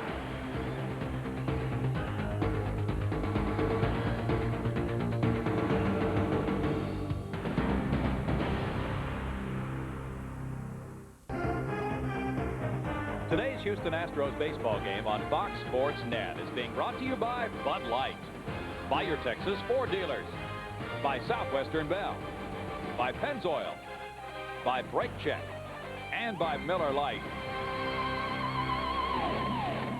Beautiful view above Minute Maid Park. Let's go down in the ballpark and see an 8-4 ball game. And Jeff Blum leading it off here in the bottom of the 8th inning. Ball one from Guillermo Mota, pitcher number 5 to work for Jim Tracy. Blum drew a walk in the 6th inning. He's 0 for 2. It's 1 ball, 1 strike. Mota, who is 28, as we mentioned earlier, 6'6", a former shortstop at A-ball.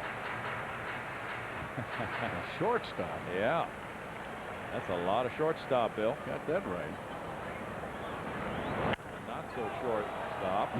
Roller to second base. Grzelcyk takes care of the former Expo shortstop Jeff Blum for out number 1. Mota was traded this spring in the Matt Burgess deal. Jason Lane is in that number 9 spot in the order. 263 for Jason, no homers, 2 runs batted in. His first at bat against the Dodgers tonight. Well, a lot of the players are really relieved to be playing ball and have all that behind them now. It's ball 1, especially the young guys. For instance, Jason Lane is here for the first time in the big leagues, trying to get his feet wet. That is the last thing a young player wants to do, is have a work stoppage in that situation, especially with a contending club. That's some serious heat. 95 miles per hour. 1 ball, 1 strike. Well, the players off the record were willing to talk about the fact that they just didn't feel like striking. They set a strike date, but they really didn't want to go out. You have to feel the temperature of the times, and right now, the way the fans were reacting and the economic times we're having, no one could understand what a strike was all about, and the players understood that. Yeah, I think both sides really did a fine job in working together to gauge the climate in this country and understand that. I think what baseball needs now too, Brown, is a little more kinder and gentler 4 or 5 years till the next contract. In other words, let's don't air out all the dirty laundry all the time. Management talking about the players and players talking about the management. Sure. The other leagues have done a good job, I think the NBA and the NFL, of keeping everything kind of in-house. How about that? What did it say? Didn't see. Thank you for saving MLB. Yeah, good.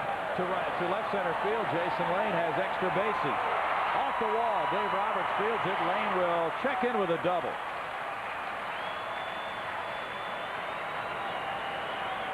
Jason was saying the other day that he goes deeper into the count in the minor leagues. He gets up here and he finds that the pitchers are challenging him more. Yeah. Well, a little different pitching. He can do that, and you still have an advantage. But up here, you get a pitch you can hit, you better get after it in a hurry. Be aggressive. Lane is on with hit number 9. The Astros have had 2 homers. They've had 3 doubles and a triple tonight. Jose Vizcaino got one of those homers. Strike 1 to Jose. The Astros have really done a job of putting aside all those potential distractions. A lot of teams have, but not the easiest thing to do. And they have been grinding it away regardless of circumstance for weeks and weeks now. Well, they have a lot of veterans in key positions on this team, and that really helps too. Biggio and Bagwell have been through it. Vizcaino's a veteran. Merced's a veteran. They've been through it. Now, the amazing thing has been the young pitchers holding up so well in a pennant race. Oh, I don't know any better. 1 ball and 2 strikes. Maybe that's good. Well, if Miller gets this win tonight, and he's in line for it, he goes to 12-3. He has a 9-game winning streak, the longest in the majors right now. And he is 12-1. He came off the DL. To shallow center field. The shortstop is back. Cora underneath. 2 down. Tonight on the Best Sports Show period, Chargers starting quarterback Drew Brees plus Hall of Fame tennis broadcaster Bud Collins will analyze the U.S. Open field. And Houston Comets forward Cheryl Swoops drops by to help the guys break down the WNBA Finals. The Best Sports Show period's All-Star Summer continues tonight at 11 right here on Fox Sports Net. Greg Biggio's been on all 4 times tonight. I noticed the referee that collapsed in that Comets playoff game with Utah was released from the hospital today. That was good. Ball 1 to Bidge. A single, a homer, 2 walks for him tonight. Kevin Brown in 3 innings allowed 3 hits, 3 runs, walked 2, fanned 3. Paul Quantrill walked the only man he faced. Jesse Orozco 1/3 of an inning, no hits, no runs. Biggio up the right field line, hits it out of play. 1 ball, 1 strike. 30,046 tickets sold for this one. Good seats remain for tomorrow night's game 2 of the 3-game series. At 7:05, it's Kirk Saarloos and Omar Dahl. We'll be back on the air again Sunday at 1:35 with the finale of this longest homestand of the year for Carlos Hernandez and Hideo Nomo Sunday. 2 balls, 1 strike. Yankees won at Toronto 9-7. Jeff Weaver came out of the bullpen to take that start. He went 6 shutout innings, got the win to go 8-11. Steve Parsay got save number 8. Parsay's the new closer now with the injury to Mariano Rivera. Alfonso Soriano hit 2 more tonight, giving him 34 home runs. Amazing. Tony Williams hit his 18th for the winning Yankees. Carlos Delgado hit number 23 off Parsay in the 9th inning for the Blue Jays. Boston kept pace, winning 15-5 at Cleveland. 3 balls and a strike. Even though much has been made of the Red Sox easy schedule coming up in September, they're 4 games back in the wild card race before tonight's games and 8.5 behind the Yankees.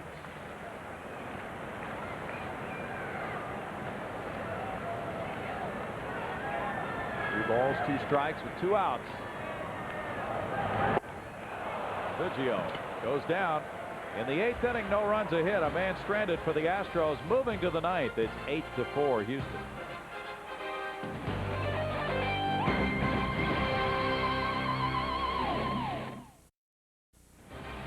Tonight's Houston Astros baseball game on Fox Sports Net is being brought to you by CarMax, the way car buying should be.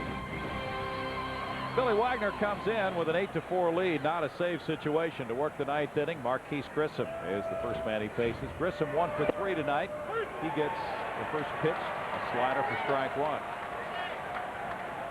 Billy's making his 60th appearance of the year. He has 30 saves for the 4th year in a row. 30 saves or more for the 4th year period.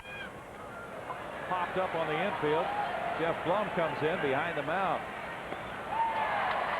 1 out for Billy Wagner. Well, that's not what Grissom was expecting. He got two sliders and popped it up. So he was looking for that fastball. As you see the numbers, 64 1/3 innings pitched now. He struck out 73, 30 saves, and opponents are hitting .207 against Billy.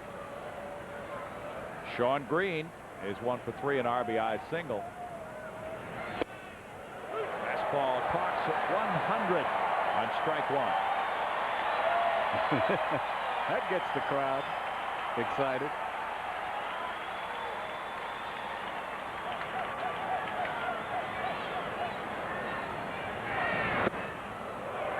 One ball, 1 strike. Kansas City and Seattle are playing in the bottom of the 2nd at Safeco Field. Kansas City leads 2-1. Brett Boone hit a solo homer off Paul Bird, his 22nd of the year. Freddie Garcia starting for the M's. That one in tight makes it 2 balls and a strike at 99 miles per hour for Wags.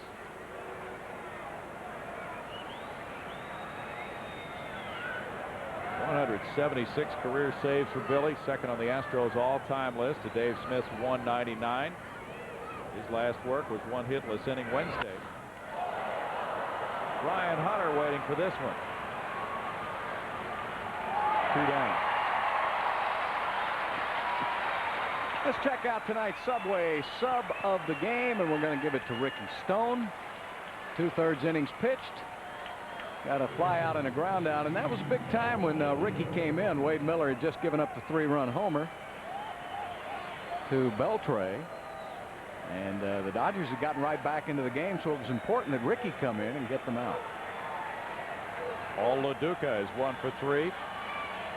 Wade Miller set down the first 12 before LaDuca got an infield hit off his glove. Yeah, he had as good a stuff tonight. First 6 innings I've seen him have all season. He faced the minimum through 6. And he just ran out of gas. But still, he could be 12-3 with a 9-game winning streak. Crowd standing now. Oh, 0-2.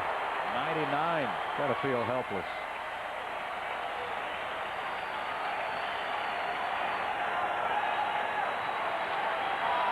The Astros about to go 72 and 62, 10 games over 500 for the first time, it would appear. To left center field. Berkman back. Off the wall.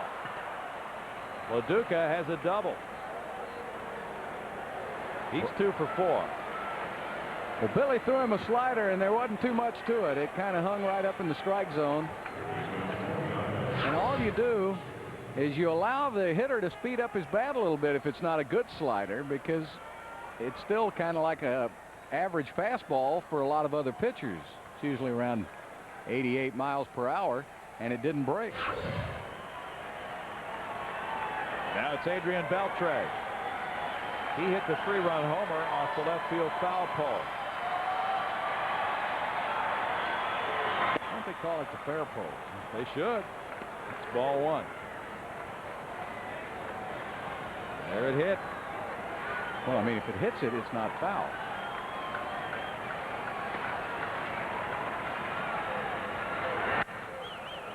Up the right field line, foul. There's some heat. That's 100 miles per hour on that pitch. 1 ball, 1 strike. Anaheim got 2 in the bottom of the first, leads Baltimore 2-0 in the bottom of the second now.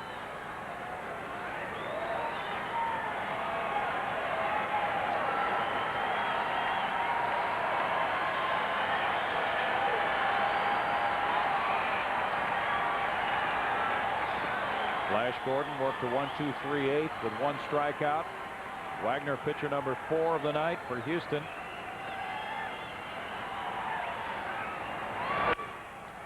Roll to Blum at third. And that does it. The Astros are 72 and 62. They remain 2.5 behind the front-running St. Louis Cardinals. New labor agreement. The winning does not stop here in Houston. The Astros are 7-3 on this homestand. Wade Miller is 12-3. He has a 9-game winning streak. Another big night for Orlando Merced. Our next Fox Sports Net Astros game is Sunday at 1:30, when it's the finale of this 12-game homestand as the Astros meet the Dodgers again. Houston wins it tonight 8-4. Now we go to Randy McElvoy and John Radigan in our Fox Sports Net studio.